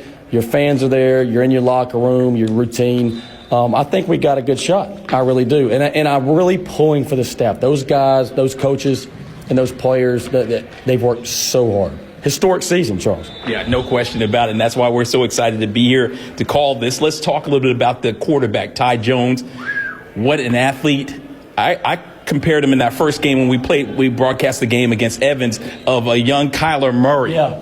A little bit leaner than Kyler Murray, but I bet Kyler Murray, the shiftiness, and everybody was worried about him not getting hurt. I was worried, Kyler Murray, right. I was worried about Ty getting hurt, not being able to play basketball. He, knock on wood again, he's so shifty and he sees things well before, like a good point guard mess, but they see plays develop way before everybody else. And Ty's that way. He actually came out of my classroom today, and we just saw Gabriel Stovall, the guest press a minute ago. He had his top 15 boys players. Ty's going to go right into basketball, and he's one of those guys, Charles. It'll take a little bit of time to get in shape, basketball shape, but it'll take him 2 days. His shot, his ball, he's just one of those DNA guys is what I call him. Okay, so yeah, we know that naturally with football players, it's usually a 3-week turnaround. We talked about the football players and the adjustment. You don't have reinforcements coming by way of girls basketball, flag football, cheerleading, competitive cheerleading, things like that. They've all taken a kind of a shine, so to speak, and some of the ladies are not playing as much basketball around the Lakeside community. It spreads them out. And look, I support all of our sports, all of our coaches that do that. Coach Shelton with flag football, Coach Scott Newland with volleyball has done a great job. Kim Chambers, who I've known forever, used to coach against me when he was the head boys coach at Harlan when I was at Lakeside, softball coach. And Cindy Blair with cheerleading. Great people. And it's just nature of the beast. There's 4 to 5 different options with girls. And a lot of times they specialize earlier on, I don't have time to put all the effort into basketball. I got club volleyball. I got club softball. I got conditioning, for this or that. So it's spread out a lot more. Now, when they're done, the ones who want to play basketball come play basketball. That's a luxury that I don't have. Now, it's my job to get to these middle schools and promote the brand, which you're helping with, and guys like Gabriel helping with, and Will Cheney. I wish he was still here. But people have really helped out as the women's game has gained in popularity nationally at the college level. I think we're going to see the dividends of that with the fifth graders, fourth graders, seeing Caitlin Clark, Angel Reese, Juju Walker, seeing those girls like, oh, okay, this kid, but it's not quite there yet to see those young girls in the driveway shooting, getting here. But I got to find them. I got to identify them and get them in the gym. Yeah, I was going to tell you, I've got a few on my block, and I'm zoned to Lakeside, so you may very well be seeing some reinforcements coming down the road. Yeah. So as you put together a schedule, I've always wanted to ask a basketball coach this. When you put together your non-region schedule, what goes into it as far as early in the season before you get to region play? It's interesting. This year, we subdivided our region. We went to, there's no more 7A, and Lakeside and Evans, and Grovetown were 6A last year. 7A's done. So the Gwinnett County, the big park views and all that, they're now 6A. The Mill Creeks, the 3,500 student schools are 6A. There's no more 7A. So we're 5A. All right. So what happened with that was Greenbrier was 5A. They stayed. Grovetown, with their population and enrollment staying and growing at such a rapid rate, they're 6A still. So it's us, Evans, Greenbrier, and Effingham County. On the north side, we subdivided for basketball our division. The south side is South Effingham, Brunswick, Glen Academy, Statesboro, and Bradwell Institute out of Hinesville. Very strong girls basketball region competition on the south side. But we don't cross. So instead of 12 region games last year, we had 9 this year. We're playing Greenbrier 3 times, Evans 3 times, and Effingham 3 times. With that said, I had to get more non-region games with upstart programs like Coach Johnson is she's doing a great job. She's going to get there. She has the knowledge and the passion. Once those players develop under her system, they're going to be really good. But we also have to play Thompson. We play Thompson home and away. Good test. Very good test. We play Josie at our place once. We play Grovetown a week from tonight at our place. You have to get those in there. Our girls don't want any L's on that, but I could stack the schedule and be, 24-1, and that 1 is the first round of the state tournament. I don't want that. If we're going to lose, I want it to be against a Thompson in a battle, a dog fight. Last year we did that here, almost to the day a year ago in the Ricky Moore. We beat Josie with 6 players. We had 2 that were sick with fever. And that kind of got, you called that game. I did. That kind of got us, whoa, and it was packed in here. And everybody's like, whoa, they like the way we play, up-tempo. So that kind of got us on the map, so to speak. But in terms of how I schedule, a mix. I'm not afraid to play anybody. I'm not afraid to lose. You don't learn a lot from winning by 50. Now, with the youth I have, you do a little bit more than you would normally. But you learn from the tough losses. And they hurt, but you learn from them. But that's how you get better. That's how these young girls get older faster. So by region play, we're gonna be a problem, Charles. We're gonna be battle tested. Matt Scott joining us, the Lakeside girls basketball coach, as we spend some time with him. Final question I have for you, Coach: what's the best part of being the head coach of the Lakeside Panthers? It's very nostalgic. I went there. I put to Lakeside. I played here. Walking those halls. And seeing things through the prism, and guys, your age and even older, my dad's age, y'all told us all this stuff when I was 18 and y'all are older, but you don't really realize it like I wish I knew now then. But I'm able to connect. I'm enough old school and enough 2024. I can blend that and be a chameleon and wear different hats with that. When you get through to a kid and you see like their actions making a different decision, whether it be time management, studying, getting in the gym, getting in the weight room, treating others right. Working at Lakeside and coaching at Lakeside being able to see a response, a positive response with that, it's so rewarding, and it sounds cliche to say that, but working with these girls the last 2 years and seeing their development as young women, young ladies, and as basketball players, and seeing all other aspects of their life get better and better, their confidence in other areas. Sound like a Hallmark card, but it is priceless. It's hard to get that feeling or describe that feeling. So, and to do it at a place where I went, my home, it makes it even more special. Want to build your company's brand awareness? We can help at Performa Premier Solutions. We're backed by years of industry experience and a proven track record of success. We understand what it takes to build a brand and make a lasting impression. When you partner with us, you'll benefit from our unwavering commitment to your business's growth and success. So let us make your business goals a reality at Performa Premier Solutions, your one-stop shop for all things marketing. Give us a call at 706-860-8284. Looking to buy or sell your home?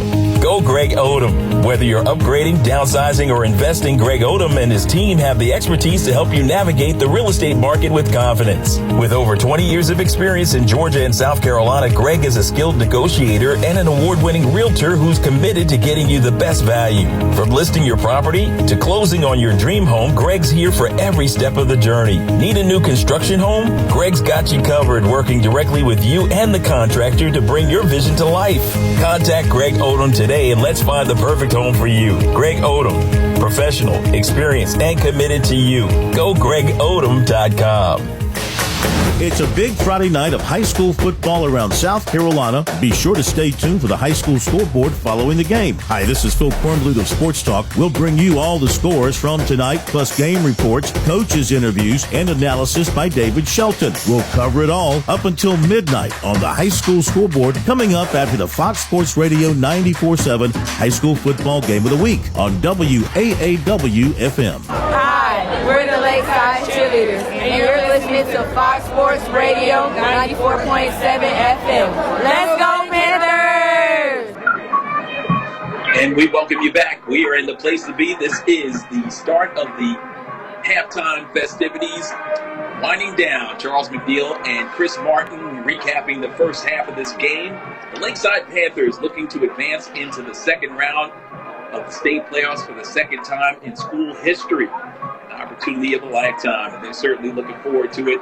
Leading at the break by a score of 10-7. William Brandenburg with a 45-yard field goal attempt as time expired in the opening half. And with that, a 10-7 lead. It was early on in this contest, the 7:41 mark, as the squad from New Manchester got out to a fast start. They got the football first and thought they were going to be able to move the ball down the field. Their first pass attempt was a completion. The second one over the middle, also a completion. And on their third play from scrimmage, they went for a deep shot. Took a shot down the field, just missed the hookup. Ty Jones got back and knocked the ball away. And I thought to myself, they're allowing them to play in the state playoffs because Jones may have gotten there a little early, Chris. You're right. It did look like a little contact, but we knew coming into this game that New Manchester was going to try to air it out. They are a pass-dominant type of team. They come in, other than that first series that they had, other than that, they've really reversed it and tried to be more run-heavy now. Maybe just a scheme by Coach Otten to just kind of get Lakeside off of what they've been watching in film all week.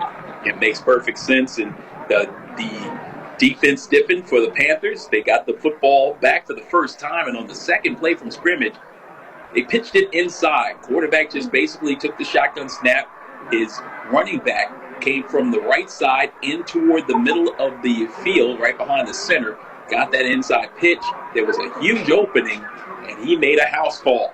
Oh, my goodness, did he ever. 89-yard touchdown run by Mikael Grissom.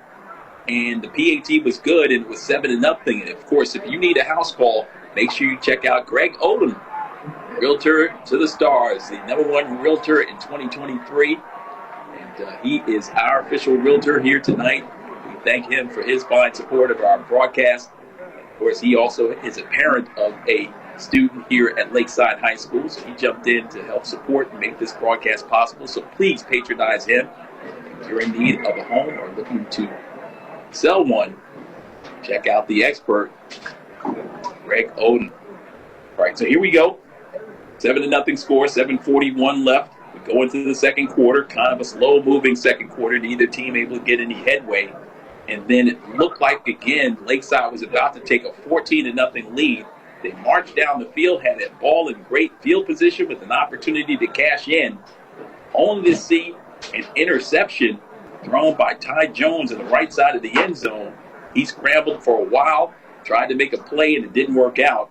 And then the 3:51 mark, Delaney Alexander, the opposite quarterback, the quarterback for the Jaguars, took the ball down the field on 4th down and goal from the 6-yard line. He barreled up the middle and scored the equalizing touchdown to make it 7-7. And as I mentioned, when the clock expired, zeros on the clock, William Brandenburg, the junior kicker, 45 yards away, and he did it with the room to spare. Didn't look like, as Chris said, didn't look like it was going to go through the uprights. It started, but kept carrying, and he knows his field so well. He was able to put it through the uprights and give his team a 3-point edge. Yeah, that was just a great kick by him.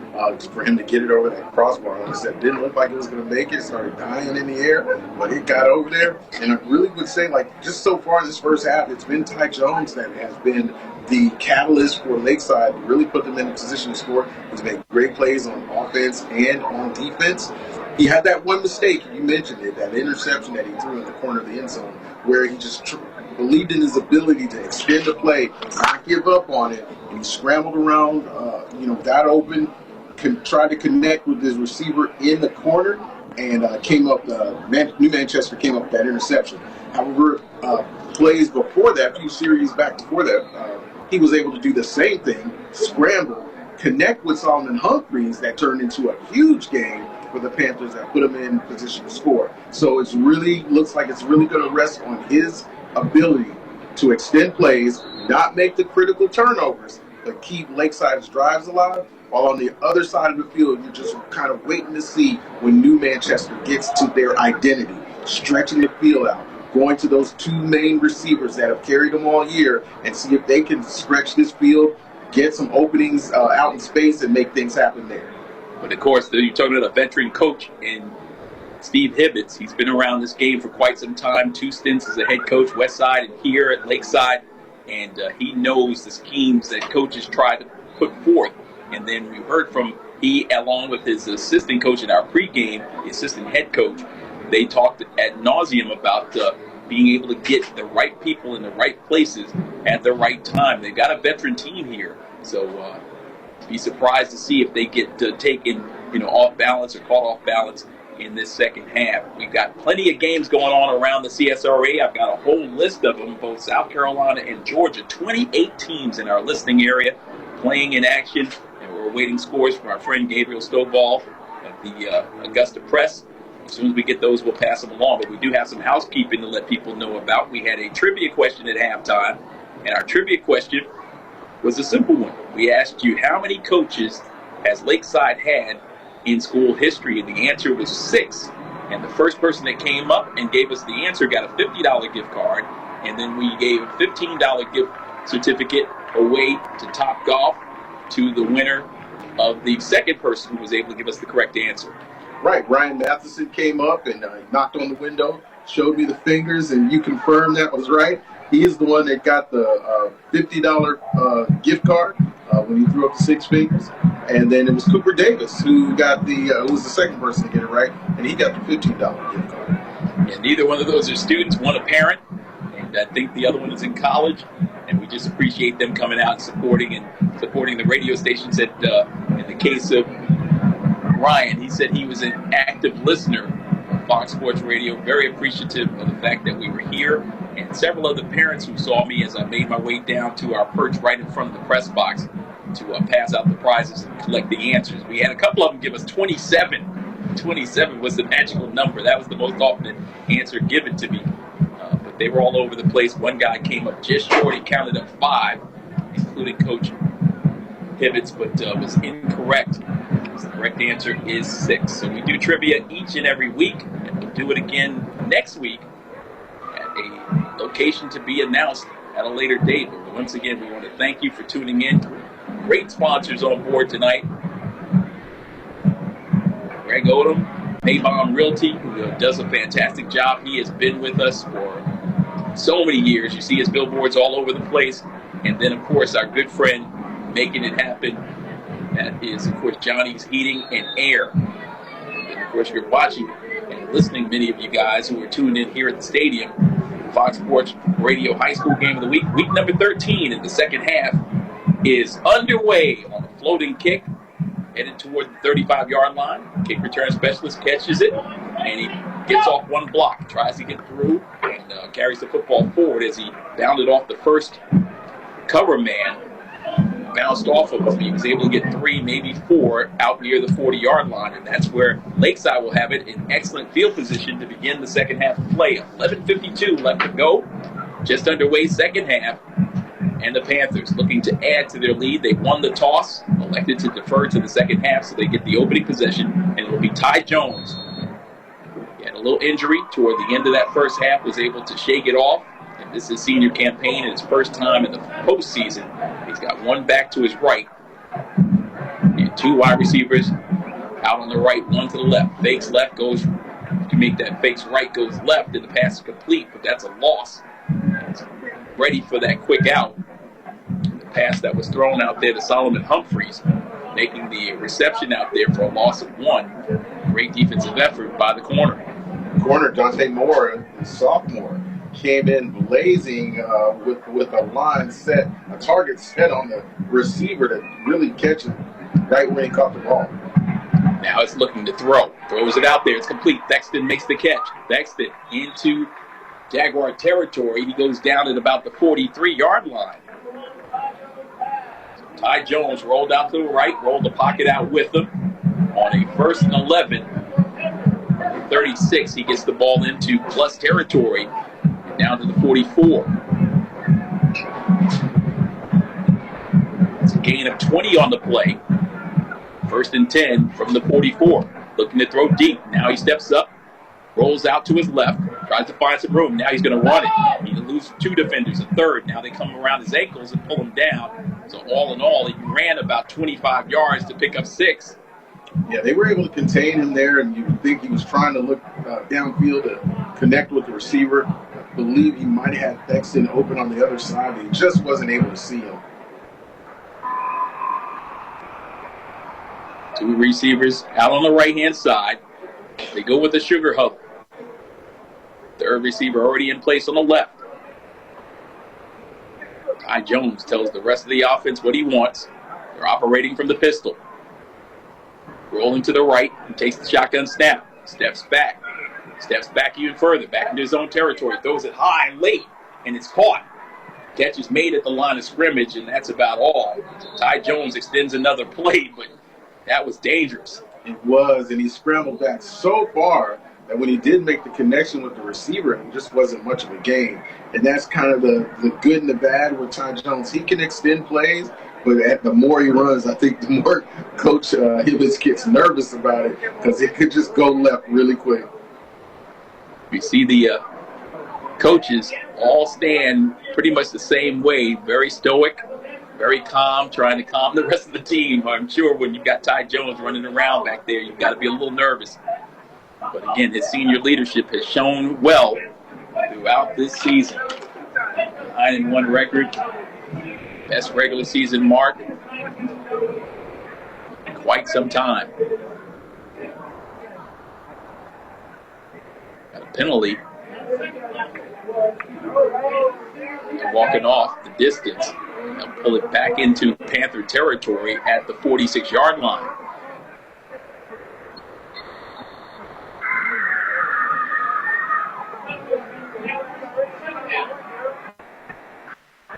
Line to gain is the 34 on the other side. So 2nd and 30. Ty Jones nearly sacked in the backfield. Now he's going to run. Right side, he's got 5, he's got 10. He scampers out of bounds, gets back to lost yardage. A few more as he's inside the 40, and they'll mark him down at the 39. And New Manchester was so close to getting him. These defensive ends have got to be getting frustrated because it's like at a point where they have Ty Jones almost in their grasp, but he's so quick and powerful, he's just able to spin out of it and then make it a plus as far as gaining yardage in the play. So 3rd down and 5. Got to get it to the 34-yard line. Ball at the 39. Ty Jones takes the shotgun snap, goes left, bullet pass, and it's complete. Making the reception, the receiver on that left side, right by the left hash. He immediately goes down on the turf. Smart play right there to make sure you get the necessary yardage. And a big gain gives them an opportunity to keep this drive alive.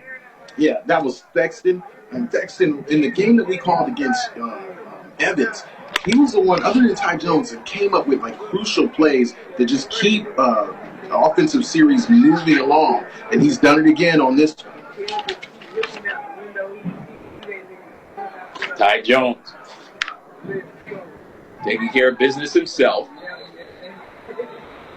They'll pick up 3 on the play. Actually, they'll give him 5. Wow. Didn't look like he had that much room, but he was able to get his feet moving quickly and picked up 5 yards on that play. Ball's inside the 25 on a straight run by the quarterback.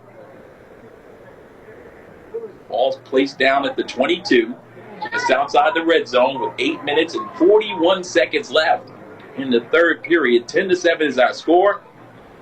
Talked about it in the onset. I thought this was going to be a high-scoring affair, but not so fast, my friend. Up the middle, handoff, breaking a tackle, breaking a second one. Inside the 10, the running back diving straight ahead. He's got a 1st down and more.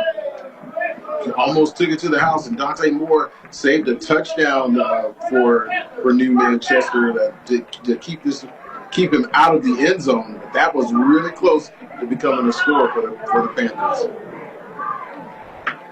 So here we go. From the 9, 1st and goal, looking to add.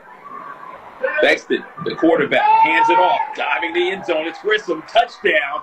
That's a touchdown for Lakeside. The Panthers score again.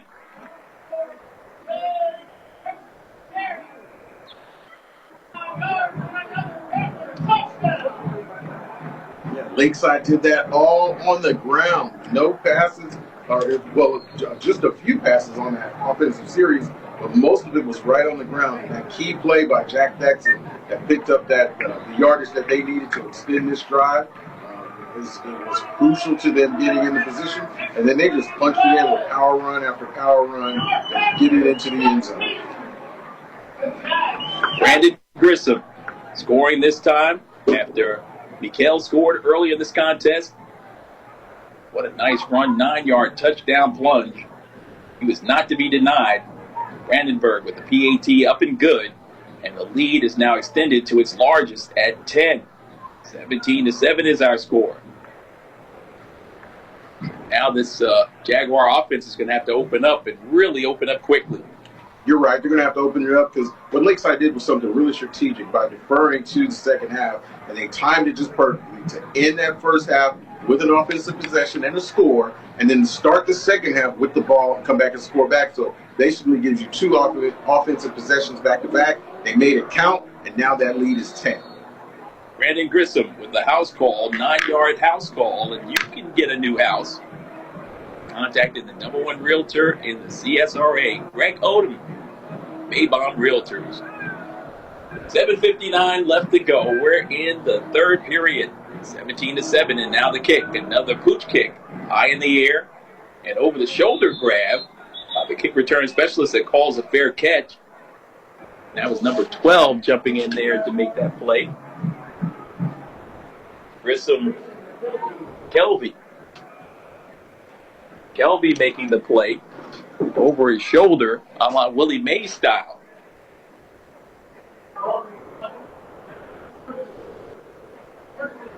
So they'll operate from the 37-yard line. It'll be 1st and 10 for the Jags.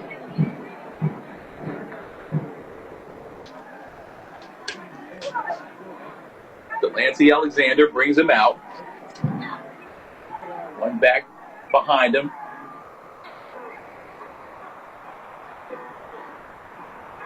Move the wide receivers around. Tight bunch formation.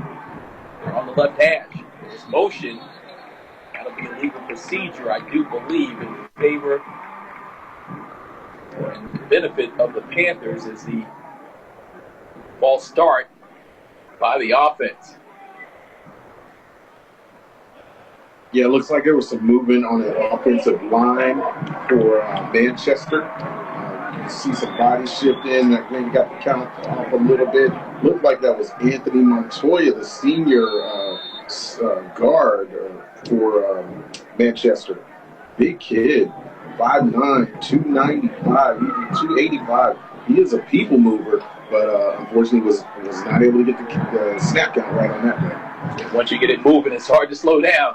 Here's a throw out. It's complete back to the original line of scrimmage and then shoved out of bounds was the receiver. That's a pickup of 5 on the play. Make it second down and 10. Clock stops. 7 minutes, 47 seconds left in the third period. 17-7 is our score. Lakeside with the lead. It's first round matchup in 5A.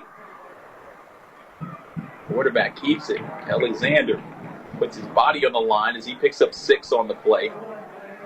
Set up a third down and short. Yeah, but just an odd lineup because Manchester went with literally 5 receivers on the outside, and which opened up a little bit of an inside run right off the outside tackle for Delancey. Picked up a decent amount of yards, but they're back into another third down situation where they've got to convert. Yeah, this kind of reminds me a little bit of Lamar Jackson early in his career, and also maybe Steve Air McNair, the way they set up Lancey Alexander is they'll go with the ground game up the middle, and nothing going on right there but a stop by the Panthers defense. They expected it and stood right up, knocked the running back back. And a loss on the play makes it 4th down, but they're going to go quickly. Try to catch Lakeside off balance. Stay patient here for the Panthers. Timeout is called. 4th down, Coach Steve Hibbets will call a timeout to discuss what he wants to do defensively. You're right. Lakeside Coach Otten has just been so aggressive tonight on 3rd and 4th downs. He's not kicked on any point, and he continues to go for it. He's just trusting in his team. But you know, some people will argue that the percentages say going for it on 4th down sometimes is a good payoff, and teams should actually do it more. But he's been extremely aggressive tonight, where he has gone for it so far in every 4th down situation that he's been in. No doubt about it. Again, the season's on the line. So at the end, you got to put your cleats away. Somebody's going fishing at the end of this one. So much at stake. Though with the victory here, we move into the Sweet 16. 3 wins away from heading to the Dome.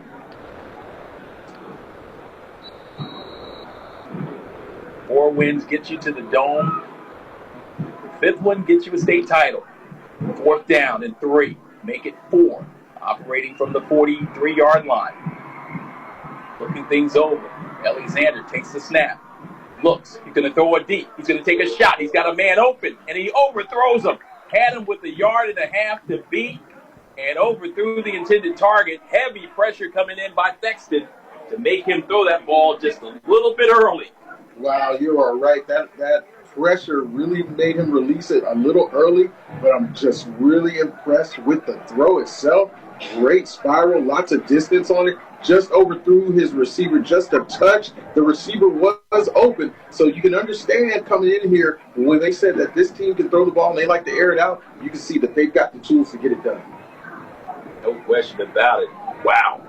That was a shot and an opportunity to cash in. George Sabb was the intended target, the leading receiver, 753 yards receiving on the year, and he took his helmet off quickly. He was disappointed. So the ball goes over on downs, and there's a handoff. There's a big run. Left side. He's to the 30, to the 25. Still on his feet. Finally tripped up at the 20-yard line. That is Brandon Grissom, 6'2", 200. And a nice run for the Lakeside Panthers on 1st down. Great read by Grissom. Once he got past that line of scrimmage, he made his reads perfectly. That secondary backed up deep to try to prevent any deep pass, and it just opened up that middle, and he took complete advantage of that. Pickup of 18 yards on the play by Grissom. And they're in the red zone. 5:54, clock moving. We're in the third period. Go back to him again. Give him up the ball. Give him the ball that is up the middle. And he knows what to do with it. Plowing forward, trying to get some clock moved, as well as some ground gained. And he picks up 4 on the play down to the 16. And at this point, you think Coach Oden, looking at the way the score is, he doesn't want to give up another touchdown. And they make it really aggressive. The Lakeside has not thrown the ball a lot tonight, so you think at some point they're going to sell out with the blitz.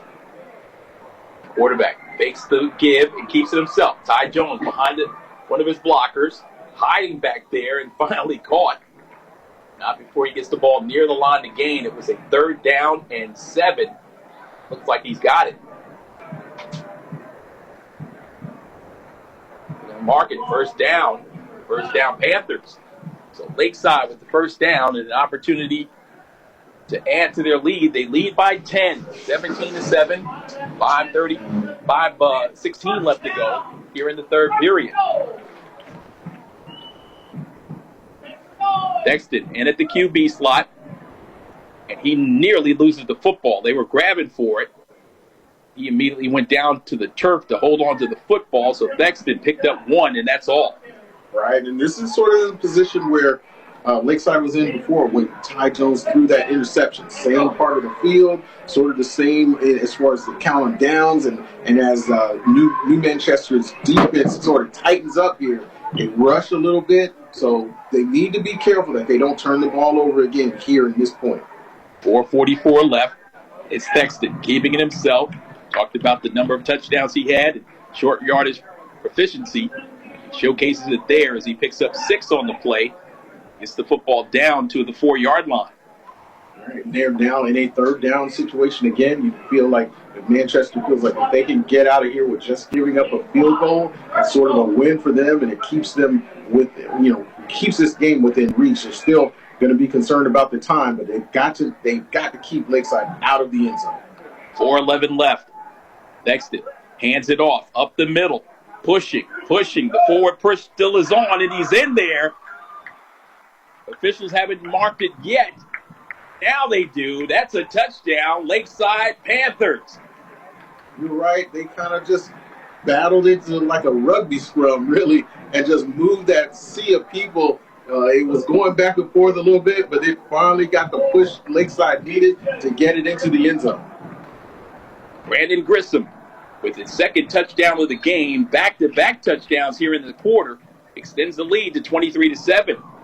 William Brandenburg, low snap, hold, kick is in on the way, and it's good. So 3:58 left to play. We are in the third period, and it's Lakeside, the Panthers 24, New Manchester, the Jaguars 7. And with this score, the way it is now I think we're going to see the Manchester team that was talked about before this game started, the team that likes to air it out.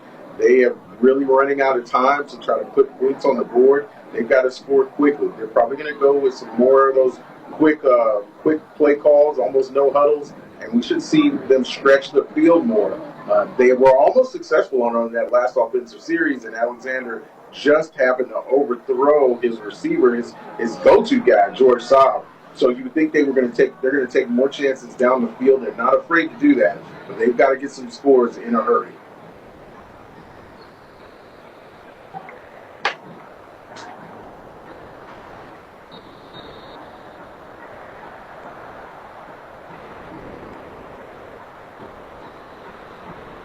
Brandenburg walks it off, puts the football down on the tee. It's in proper position on the far hash. 6 players on this side, 4 on the other. He hits it high in the air toward us. And it comes down. Loose football, still loose. And it's Lakeside football at the 41. Lakeside with the pooch kick, and it paid off as once again the Panthers make another huge play with their special teams unit. The 45-yard field goal to close out the half, and now Lathan Gardner with a fumble recovery. Right, and it's just unfortunate for Manchester. They're sort of coming apart right now. with the pressure of this playoff game. And I kind of noticed it before on the last kick when you mentioned that the return man caught it sort of Willie Mays style over his shoulder. And when that happened, I thought to myself, that was a little dangerous. That's something that you could end up dropping. And it looks like it bit him in the you know what this time. In the bottom, huh? So on first down and 10, Lakeside keeps the football. They put the ball on the ground, meaning carrying it on the ground for a running play, pickup of 2 on the play. Officially, they'll give him forward progress to the 38-yard line, so a gain of 3. Line to gain is the 31. 2nd and 7. Handoff up the middle. It's Grissom. Brandon has it. Already with 2 touchdowns in the quarter, looking for his 3rd as he carries the ball forward for a gain of 3. So it'll be a 3rd down and 3 from the 34. You're right, and then New Manchester they're still reeling from that turnover. I'm looking at number 26, Ledford, one of the seniors on his defense, and he's just extremely upset. He was involved in that special teams play, but he's just barking at his team, trying to get them back in the game, get their heads in the game. We talked over with Ty Jones. Of course, he talked about the toughest opponent they faced thus far this season was the team that defeated them. The only team that gave them a loss this year, the lone loss was to Brunswick on the road, 61-34. That was in that stint where teams had to play 3 games over 9 days. It was the first of those 3 games. But again, with the physical play, Lakeside realized that when they get to the postseason, they've got to be more physical. Right on cue, they bring in Thexton to run the Wildcat. Nope. Ty Jones remains out there. He says, not so fast, my friend. I'm going to stay right here as he takes the give, and now he carries it up the middle. Ty Jones with a burst of speed. Ty Jones dives in the air, and he's in the end zone for a touchdown, Lakeside.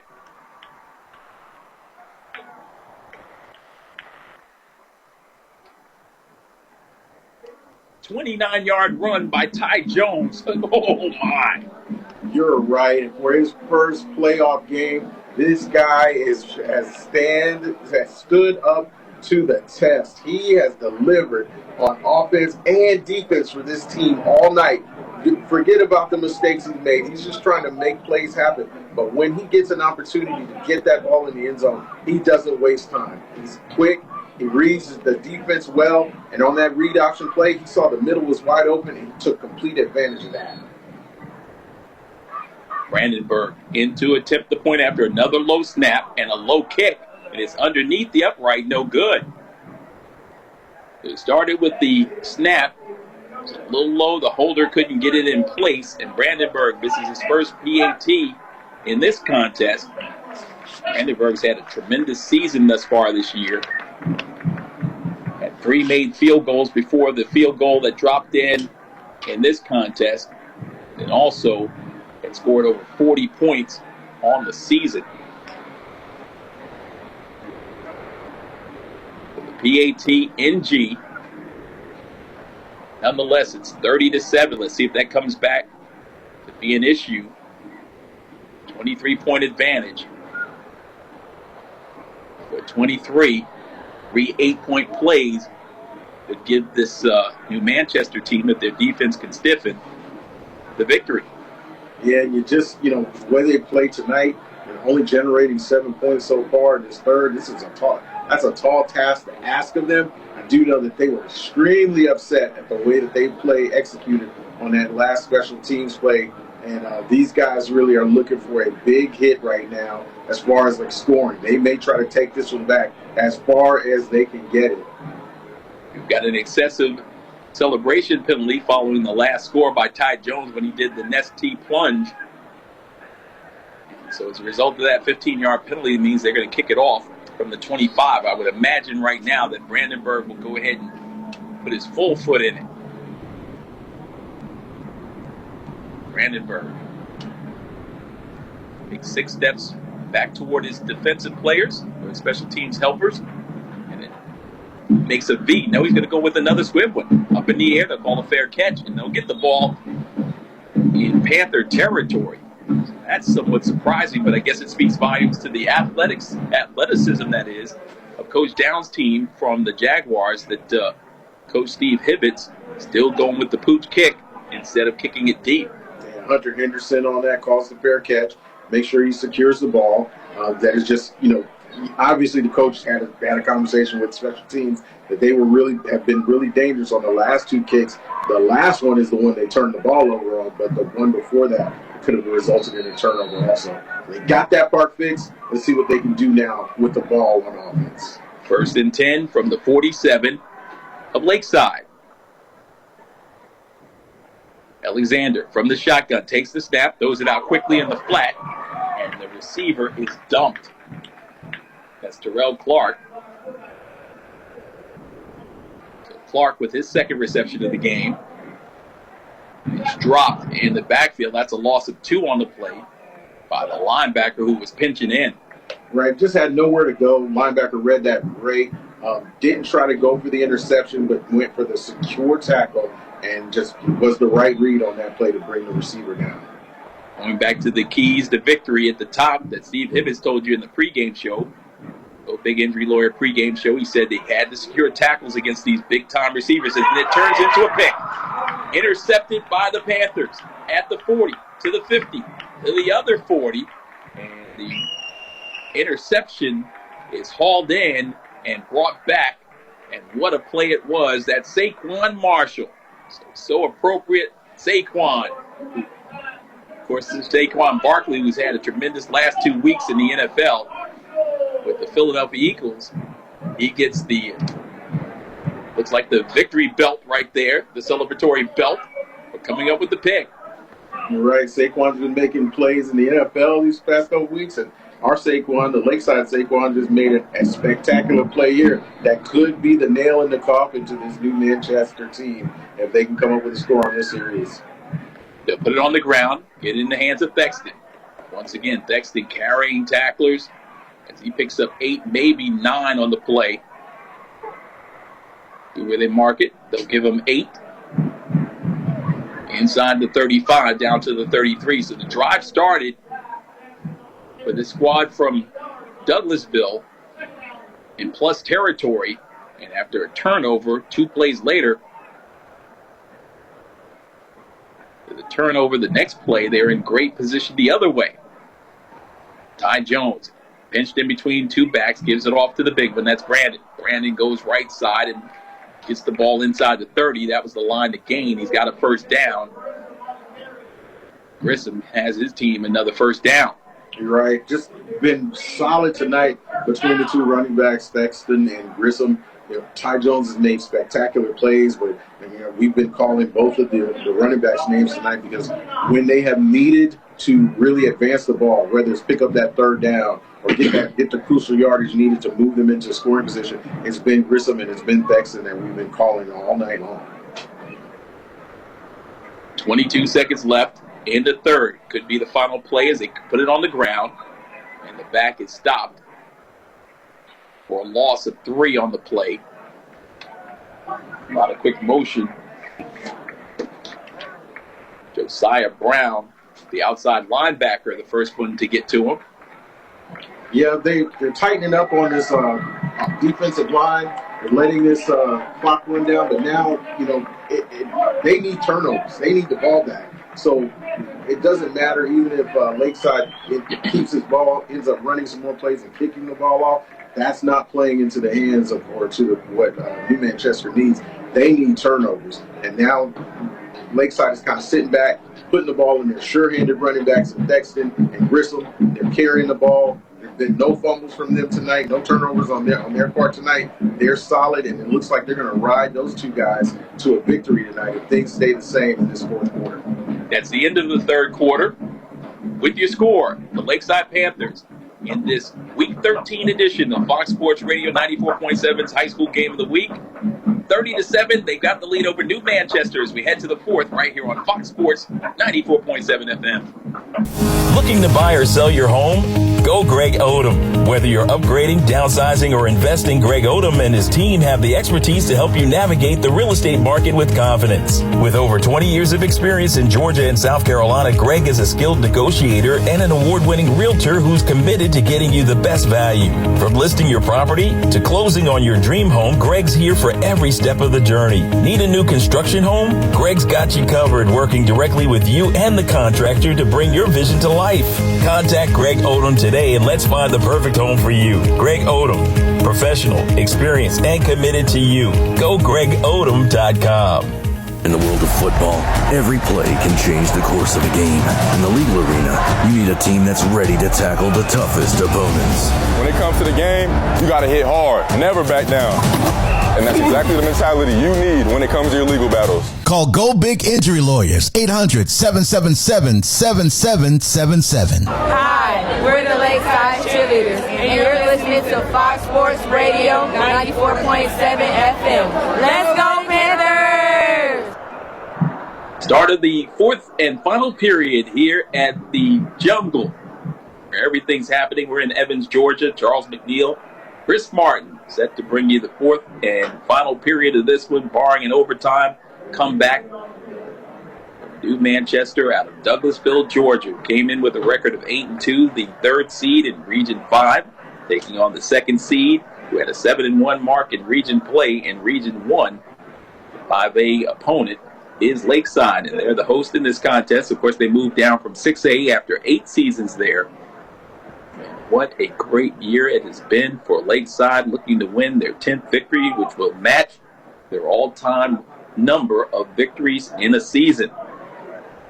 Talked about that 2009 team at the onset of our broadcast. Coach Jody Grooms, who led his team when they were a 4A program, Region 3 4A program. Jody Grooms back in 2009 was 10-2. You guys might remember that season. They lost to Westside Macon in that Sweet 16 matchup, 48-21 on November the 20th of 2009. It's the same squad that won a region title. Here, hiring to operate out of the second seed means that they will probably be on the road next week. So there's an opportunity. We've got an injured player for New Manchester.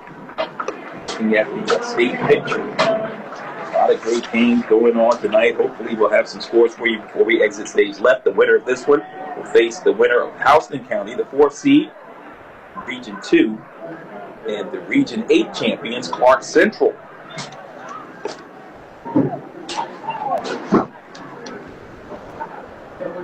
So Lakeside, who had possession, is on the move at the end of the third. Thexton operating from the QB slot. That inside toss with the back coming from right to left as he tries to go up the middle. That's how they scored the 89-yard touchdown run on the second play of offense for them back in the first period. This time it didn't work as well as the back is stopped right there at the line of scrimmage. So the ball rests at the 10. Second and goal. One back to the right of Thexton. He'll go right behind him. Takes the snap. Dives ahead. Gets to the 5. And maybe just slightly inside the 5. They'll say forward progress. Mark him down at the 6. That's a pickup of 3 on the play. Officially give him 4. It'll be a third down. Third and goal from the 5. Ty Jones still on the sideline. Thexton running the offensive flow. Sending everybody to the left of the formation. They're short on the right side. Ball is at the middle of the field. Low snap. Thexton goes down on the knee, loses control of the football, but they're going to say he was down with possession of the football. No fumble. I think they were rushed in that instance, so now the field goal unit will come on. William Brandenburg, who's already knocked in one from 45 yards out, will have an opportunity here, Chris, but what just happened to their offensive flow? Yeah, things just kind of ground to a halt here. They have been in such a good flow in this third quarter, the beginning of the fourth. But this was a win for New Manchester. If they can get it and score, And Lakeside was lucky that wasn't called a fumble. It looks like his knee was down, so they marked it down right where he was. Good snap, good hold. The kick is on the way, and the kick is good. The kick came from the 18, so it's a 28-yard field goal, and that extends the lead 33-7. So we talked about the fact of the 3 scores with 8. It's 24 points would give them 31. Now it becomes a 4-score game. That could be the winning margin with that field goal by William Brandenburg. Yeah, just the way the Lakeside's been playing right now, even when it comes to third down, they've been just stellar in this second half. They've converted on all of their third downs except for this last one where it was a drop snap, but they still ended up getting points out of it with a field goal to add to their total. And now New Manchester is looking up at a huge deficit in this game with not a lot of time left. Yes, they can air the ball out, but it hasn't worked well for them tonight. Something that they've really gotten out of as far as the character of this team. They haven't thrown the ball enough tonight really to stay in this game. You talked about it at the top, Chris. This Lakeside team averaging 36 points a game, giving up 19 to their opponent. Only one shutout on the season. That was the victory over Evans back in September, a game that we called for you right here on Fox Sports Radio. Blanchard Stadium, Otten Downs, and his New Manchester Jaguars with a outstanding 8-2 mark this season. That was 5-2 in region play, garnering the 3rd seed. A squad that he felt was one of his best coming into this one. They played extremely well, scoring almost 30 points a game, but have been held to just 7. High potency offense held in check. Right, and he's continuing to build this program. And we were talking about them earlier. You mentioned, 2 seasons ago they were winless, and to now be in this position tonight to be playing in a playoff game just shows you the growth of this team. And Delancey Alexander's just a junior, so he should be back next year. He's got a strong arm, so there's a lot that they can build on. Passes thrown and caught. Making the reception is George Saab. Saab makes the grab, picks up 5 on the play, out to the 38-yard line of the Panthers, of the Jaguars. So they're in their own territory with 9:25 left, needing 4 scores to take the lead.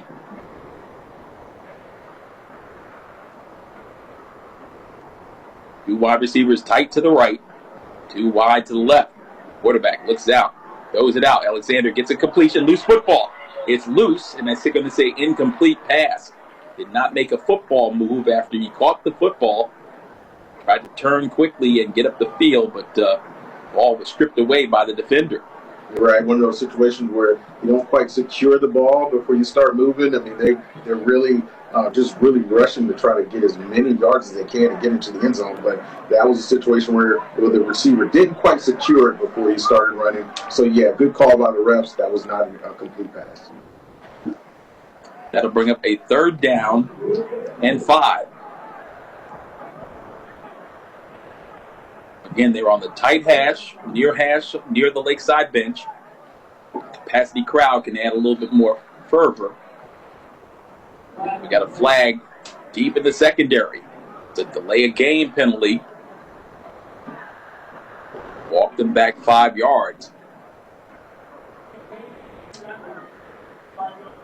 5-yard walk-off brings it back to the original line of scrimmage, makes it 3rd down and 10.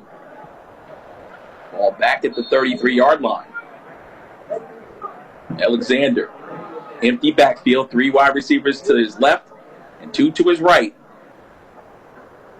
Here comes the blitz, and they got him. Just barely held on to the football as he was falling backwards. That was the proverbial jailbreak right there. Sure was. They dialed up a monster blitz on that one. As soon as he snapped the ball, you saw nothing but black Panthers jerseys trying to get into that backfield and get Alexander on the ground. He was in trouble as soon as he snapped that ball. I heard you say Black Panthers, so I was thinking Wakanda forever right there.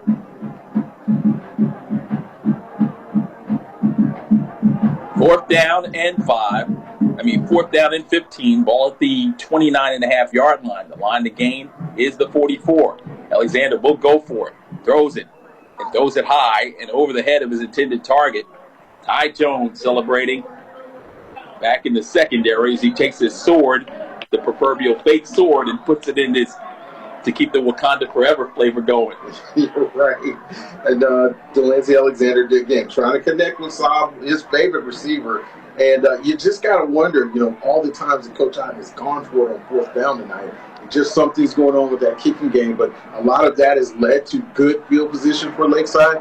Made it, not saying that they wouldn't have scored anyway, but it made it easy for them. So you may want to, you wonder, obviously something's going on with that kicking game for a coach to go for it on fourth down that many times and in these situations.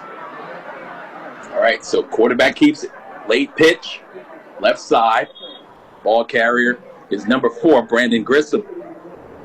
Make sure we give the appropriate props. The guy who was doing the scabbard routine with the fake sword after the defensive stand was actually Mikael Grissom. Of course, he got this night started with an 89-yard reception on an underhand toss right in front. Officially, it is a pass reception, shovel pass, and then he took it to the house. Bexton gets the handoff. Ty Jones, and he carries tacklers, 3 of them on his back. It looks like he's got the necessary yardage for a first down inside the 20. He's in the red zone, and so are the Panthers. Yeah, Texan just been a stalwart on offense tonight when they needed big, tough yards to get. It has been Thexton and Grissom who's done the heavy work. And in the games that I've seen both of these teams play, Ty Jones has been amazing. But they definitely would not have made it to this point without Thexton and without Grissom and their ability to move the chains. We started off this broadcast talking about the outstanding 09 team that did so much work, and we touched on the fact that they were the last team to make it to the postseason as they make it into the end zone. Lakeside carrying it for another score.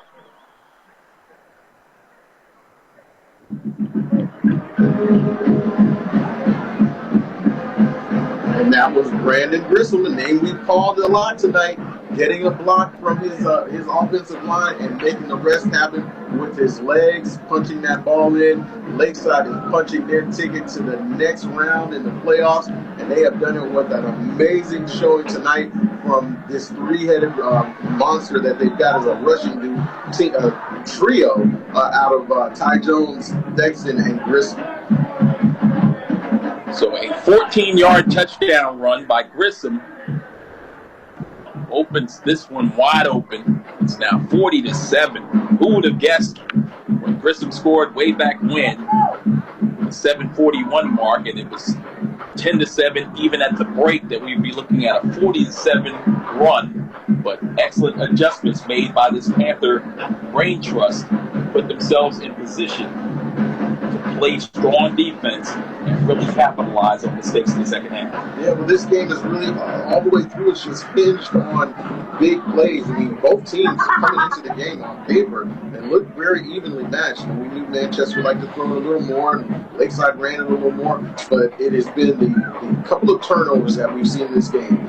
The fumbled kickoff return here for Manchester in this second half really set up this rush of scoring that Lakeside has been able to do. Manchester just not being able to convert any of those fourth downs and just deciding not to kick or not being able to kick.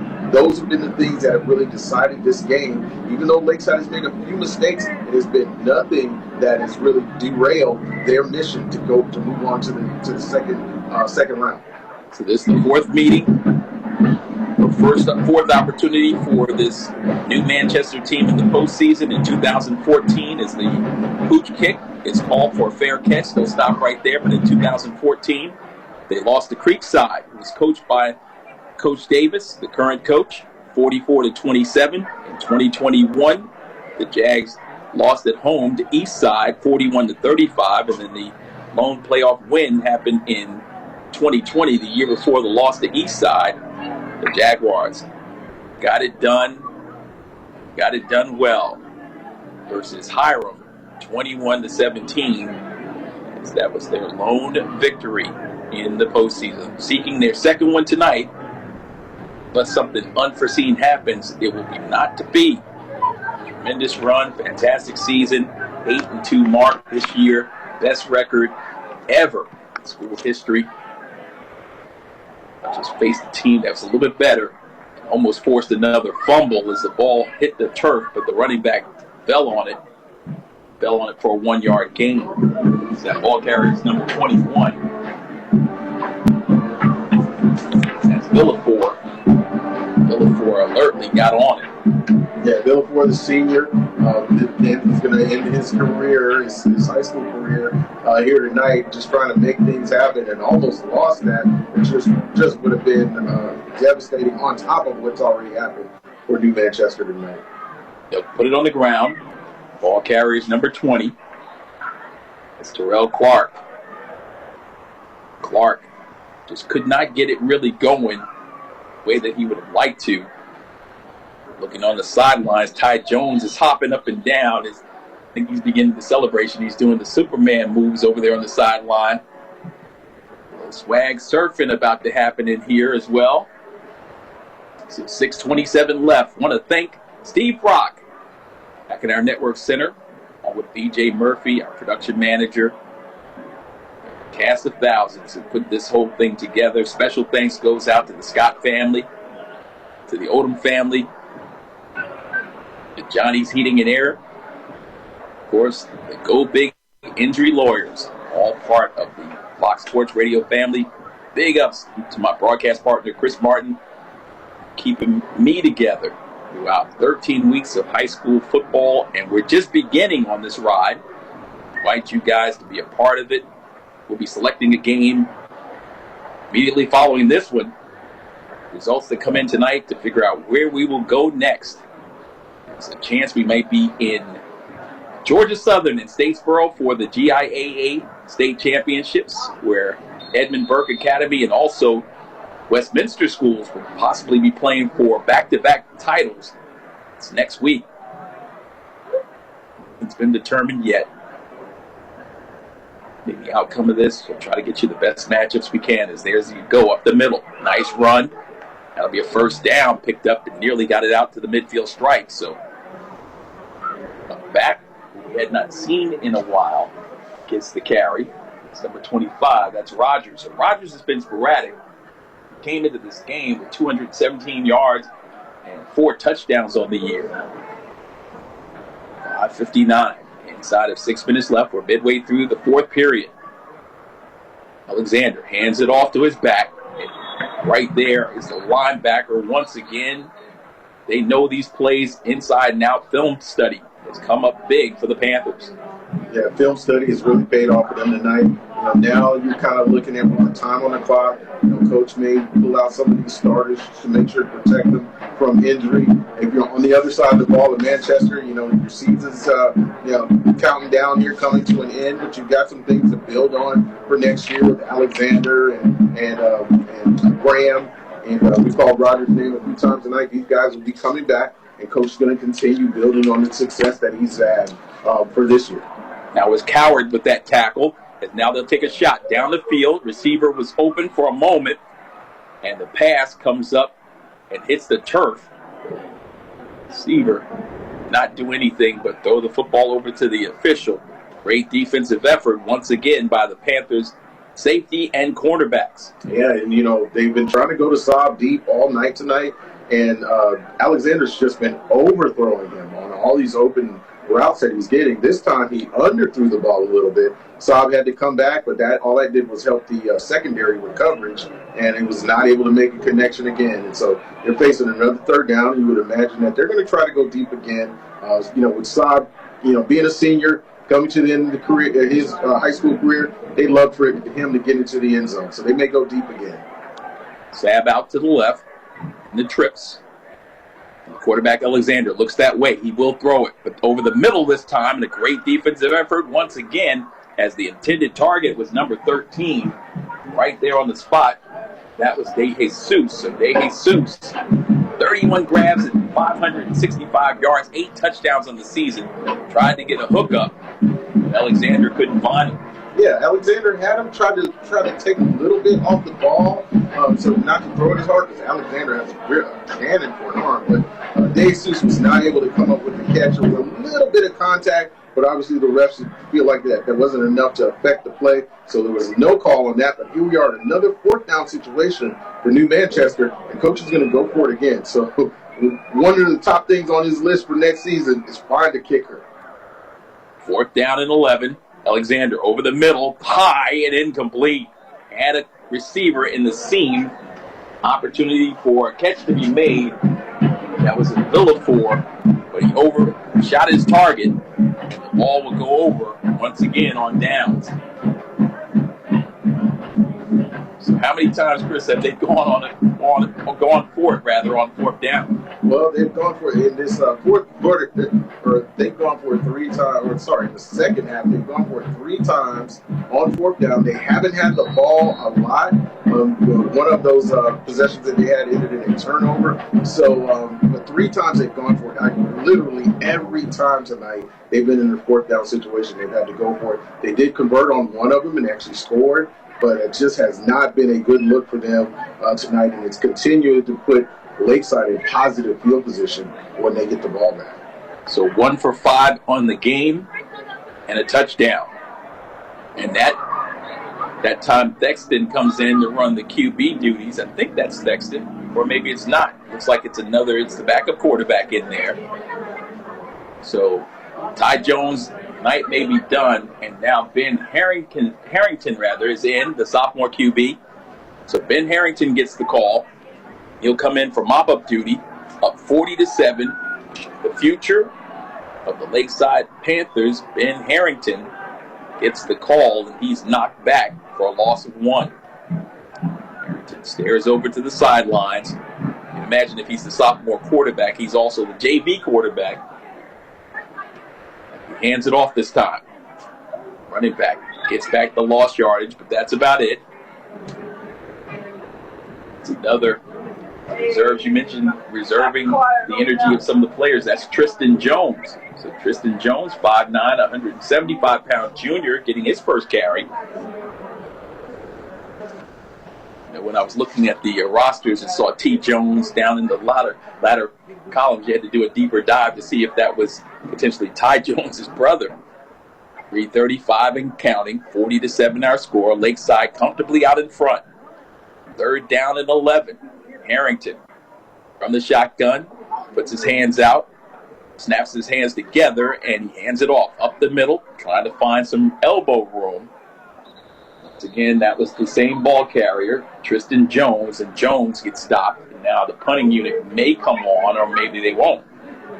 Up 40-7. Let's see what Steve Hibbets decides to do. It's a pickup of 1. So once again, 28 teams from our listing area, alive and well in the postseason coming into tonight.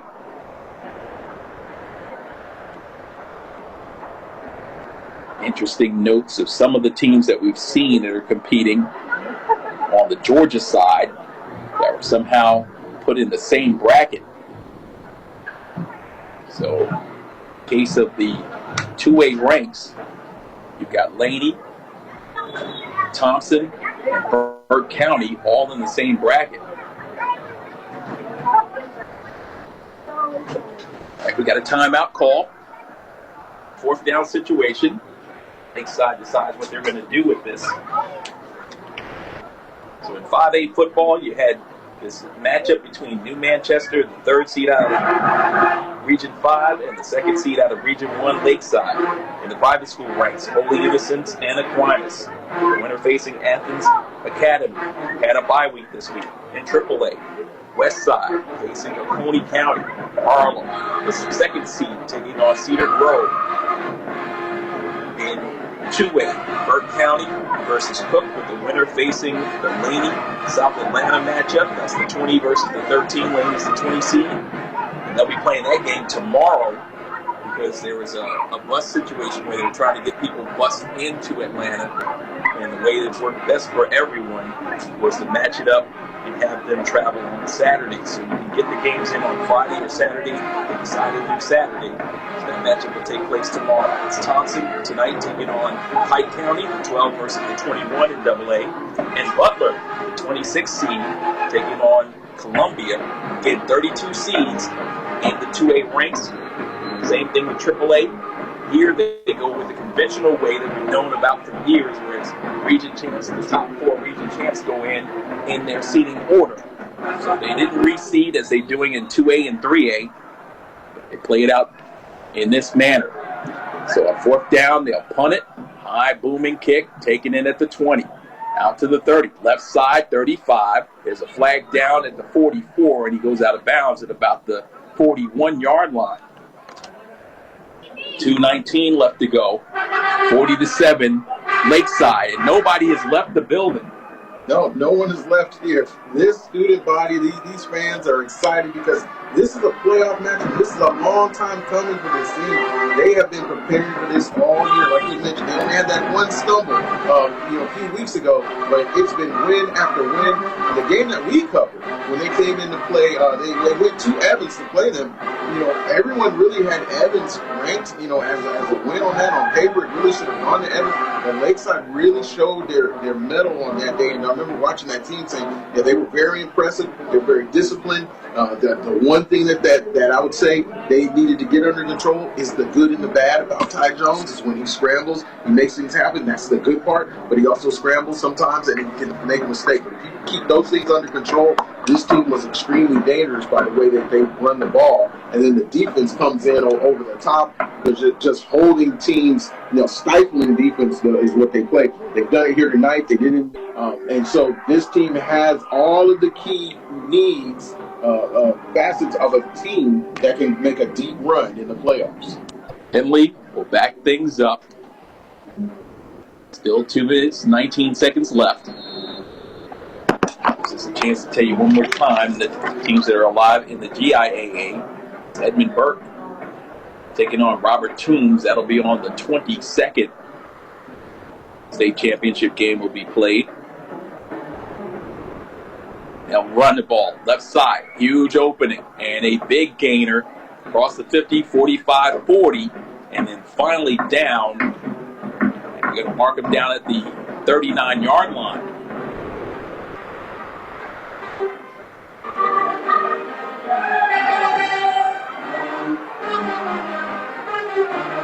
$32-yard gain on the play.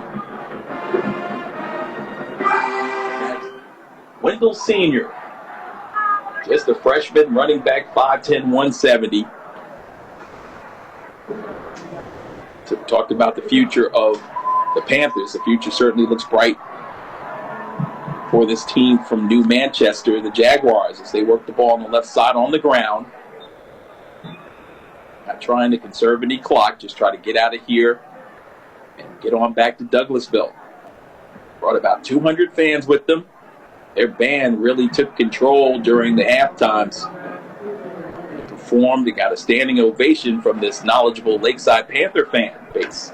Absolutely. The band caught my attention also as I was going through my notes of the first half, just listening to what they were playing, the size of the band and the number of members, and their choice of songs. An extremely talented group of kids for this band from New Manchester.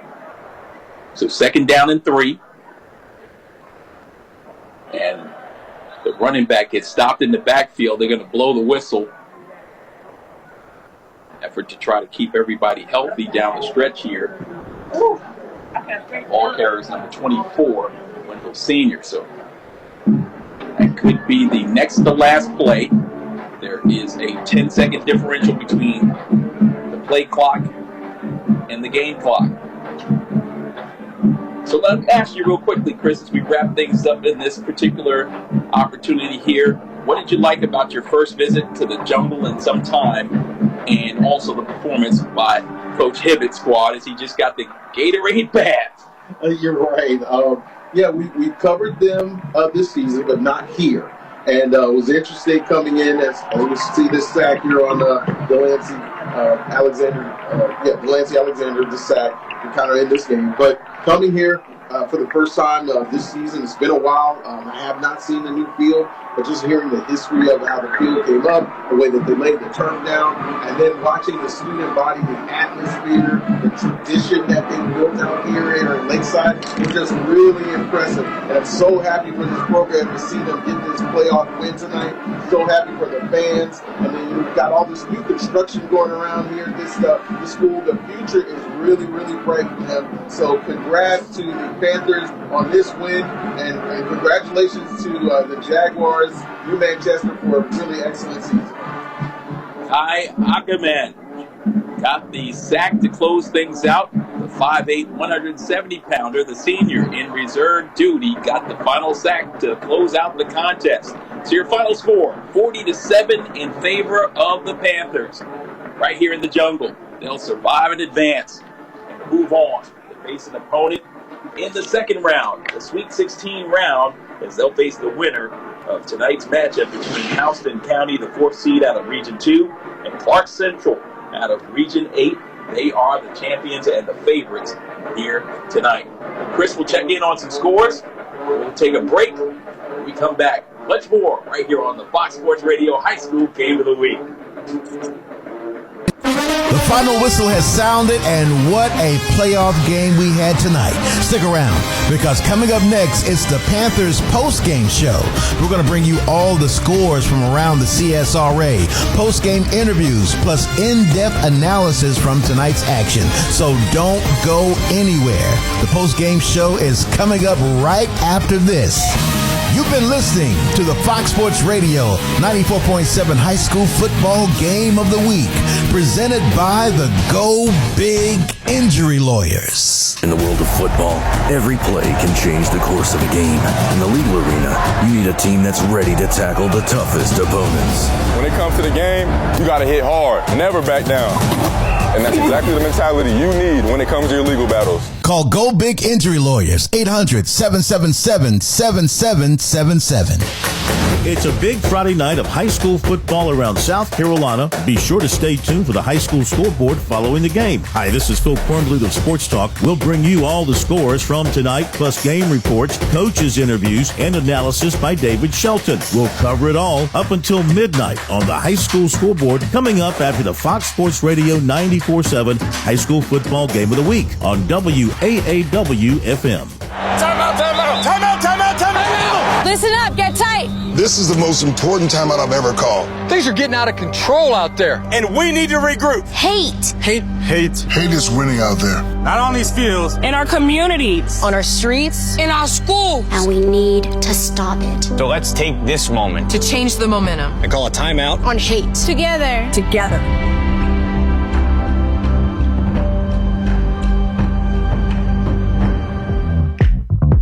Tired of spending hours online searching for promotional products or apparel for your next project? Let Performa Premier Solutions give that time back to you so you can focus on your core business. Performa Premier Solutions is your one-stop shop for all things marketing, whether it's print, promotional products, or apparel. Let us do the research for you and provide innovative solutions. So log off the internet and give us a call at Performa Premier Solutions at 706-860-8284. Looking to buy or sell your home?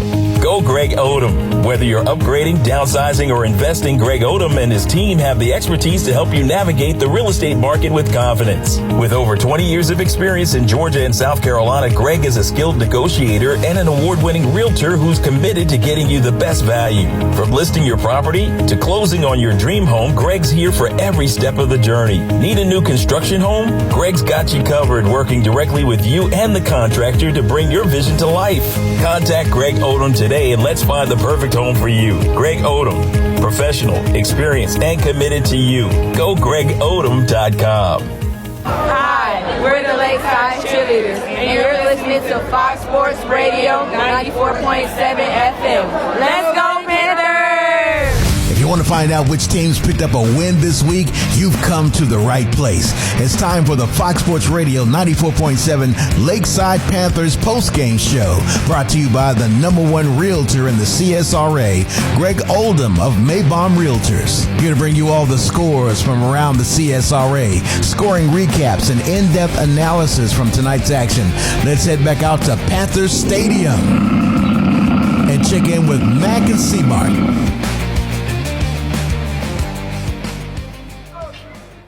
And we welcome you to the post-game festivities. Thank you so much to our fine sponsors for making it possible. What a game it was, 40-7, our final score, as Lakeside prevails, survives, and advances into the second round of the 5A GHSA state playoffs.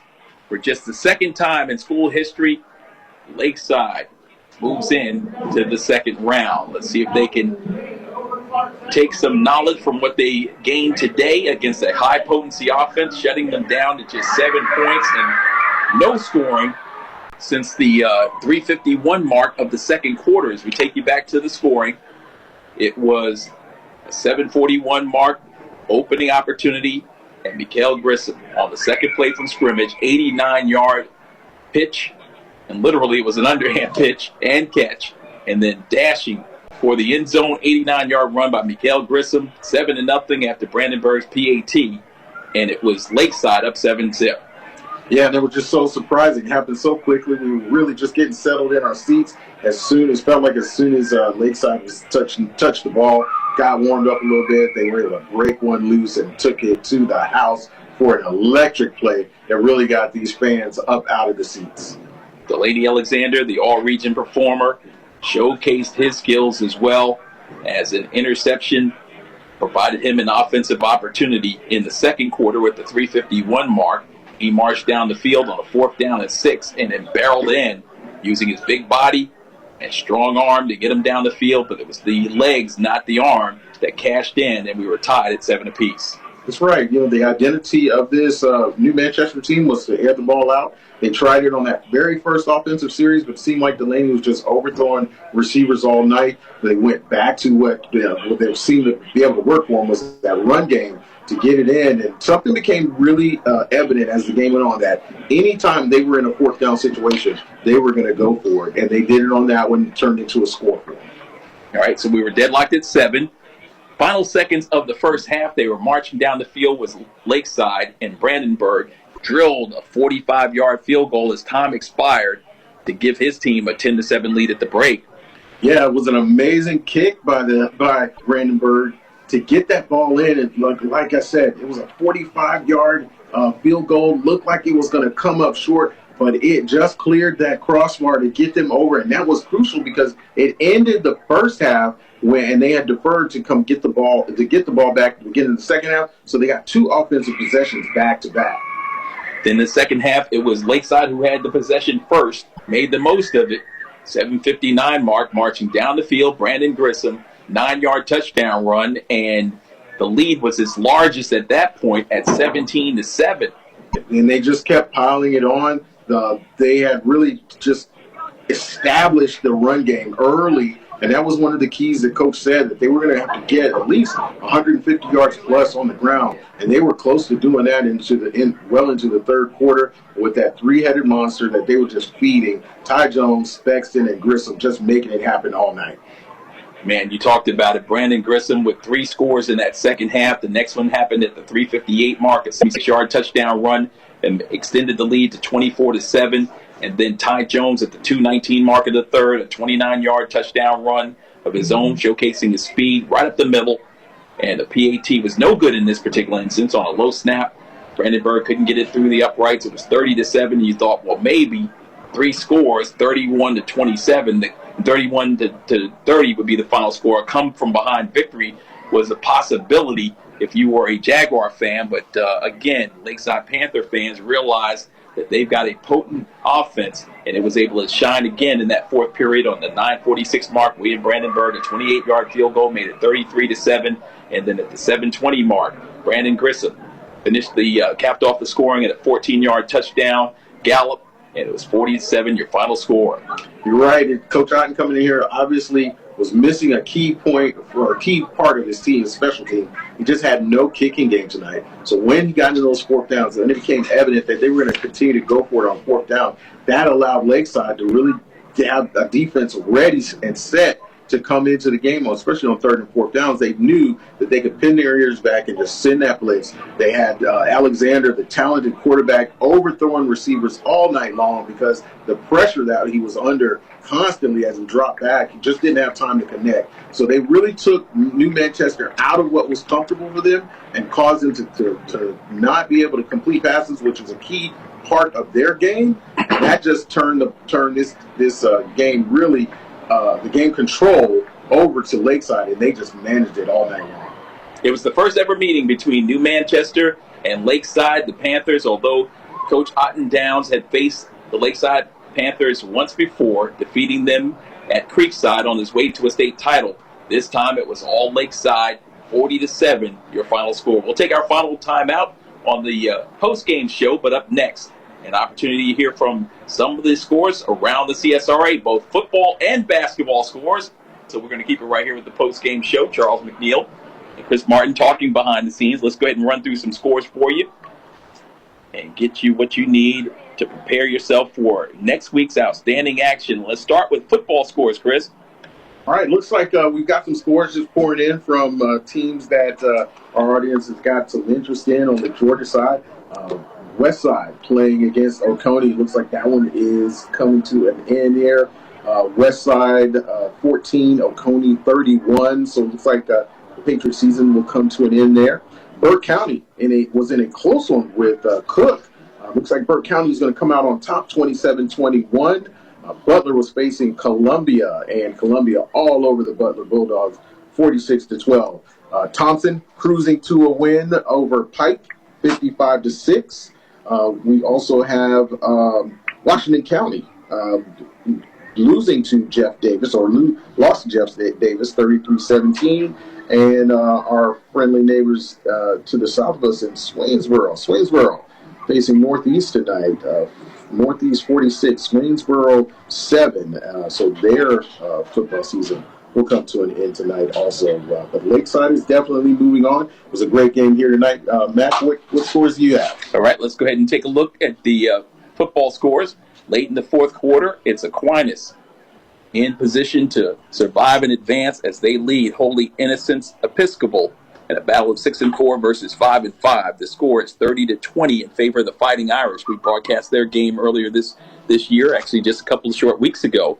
And again, the winner of that game will face Athens Academy, who had a bye in week number 1. We've got some basketball scores as well. Chris, if you'll check out some of the South Carolina scores, see if we can get some of those in before we exit stage left. Basketball scores for you right now.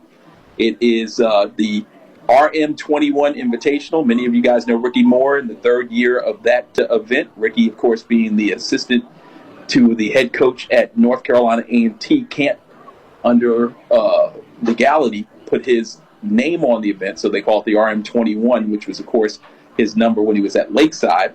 But it was Laney improving to 2-0 on the young season as they knocked off Greenbrier in girls basketball action 59-50. Also, in high school basketball action, the Laney boys defeated Lakeside in a matchup of boys action. Of course, Ty Jones, the starting quarterback for this Lakeside Panther team, is the starting point guard for his squad, so he's unable to be in service, as are many of the basketball players who are playing football, now advancing to the Sweet 16, as Laney defeated Lakeside by a score of 77-59. Now, Laney, on the other hand, also have some players who are playing and unable to get going in that. Cross Creek and Grovetown, this one is in the fourth period, and it's a barn burner. I knew it would be. If we were doing basketball, Chris, we probably would have been preparing to bring a crew over there for this contest. It's Grovetown against Cross Creek, two former state champions locking up, and it's Cross Creek in their opener of the 24-25 season with a 56-50 lead. That one late in the fourth period, that game being played as the home opener for Grovetown. Any other scores of interest? Any other scores that you can find out there on the South Carolina side of the river? Yeah, on the South Carolina side, a team that we covered earlier this year, McCormick, was just trying to build their program back up. They lost to Blackville Hill Back 45, McCormick 6. We also were over Silver Bluff a couple times this year. Silver Bluff went down, lost to Hanahan, 35-10. So Silver Bluff losing in that one, and Fox Creek opened up a brand new stadium this year. Had a good win for homecoming that we covered. And Fox Creek lost tonight to Oceanside Collegiate Academy, 56-14. So those are some of the scores of interest. Plenty of scores out there. You can check out your local news. They'll have some updates for you. Looks like we've got a game that we can update for you. South Aiken in the first round of the South Carolina High School League playoffs, dropping one to Bishop England by a score of 42-19. Midland Valley also in action as they drop one to Darlington, 22-15 tonight. Wardlaw Academy, an 8-man football on the Skeesa side of things. They look like they are going to go down. Their season will come to an end against Richard Wynn Academy, 31-12. So those are just some of the scores that we've got in for you. And so any other scores that come their way, Batesburg-Leesville was a huge one. As that one just passed up, that's Columbia. Batesburg-Leesville, that's a huge matchup in that one, Chris. At Batesburg-Leesville, the Region 2 AA champion in the upstate Batesburg-Leesville, a squad that had a chance to compete for a state title, many thought. And this Batesburg-Leesville team either trails or is a final 21-6 against Columbia. So that would be perceived as an upset. Also, Bamberg-Earhart, 65-0 over Bethune-Bauman. And again, that one right there, that's the Region 4 champion, Bamberg-Earhart, another team with state championship aspirations. And Bethune-Bowman, the Region 5 and 6 seed overall in this tournament. So 1 versus 6 in that one. And those are the scores that we have right now. So hopefully we gave you some updates. If you didn't get all the updates you need, you stay right here, because at 10:05, our man Phil Kornbluth will bring you the high school game of the week. That's just a minute away from now. So special thanks certainly goes out to Chris Martin for all his fine work tonight. Steve Brock back in our network center, thank you as well. You guys just do such a tremendous job and make my job so much easier. For all you fans who tuned in, we certainly appreciate you. The principal at Lakeside, thank you for allowing us to come on campus, as well as your athletic director, Dr. Myers, thank you so much. Coach Hibbets, all the players, student athletes, the alumni, fans, and of course our sponsors who made this game possible. Please patronize them, because without them, this would not be possible. For all of them, I'm Charles McNeil saying so long from the jungle, where the Lakeside Panthers, for just the second time in school history, advanced to the second round of the state playoffs. They're in the Sweet 16, everybody, thanks to a 40-7 victory over New Manchester Jaguars out of Douglasville. Thanks also to our friends in Douglasville and all the areas around Atlanta that tuned into this one, and the alumni from Lakeside all around the globe for tuning in. So for all of them, I'm Charles McNeil saying so long from the jungle in Evans, Georgia. You've been listening to the Fox Sports Radio High School Game of the Week on Fox Sports Radio 94.7 FM. Good night, and God bless everyone. Every time you get gas, that's right, you can earn real cash back with Upside.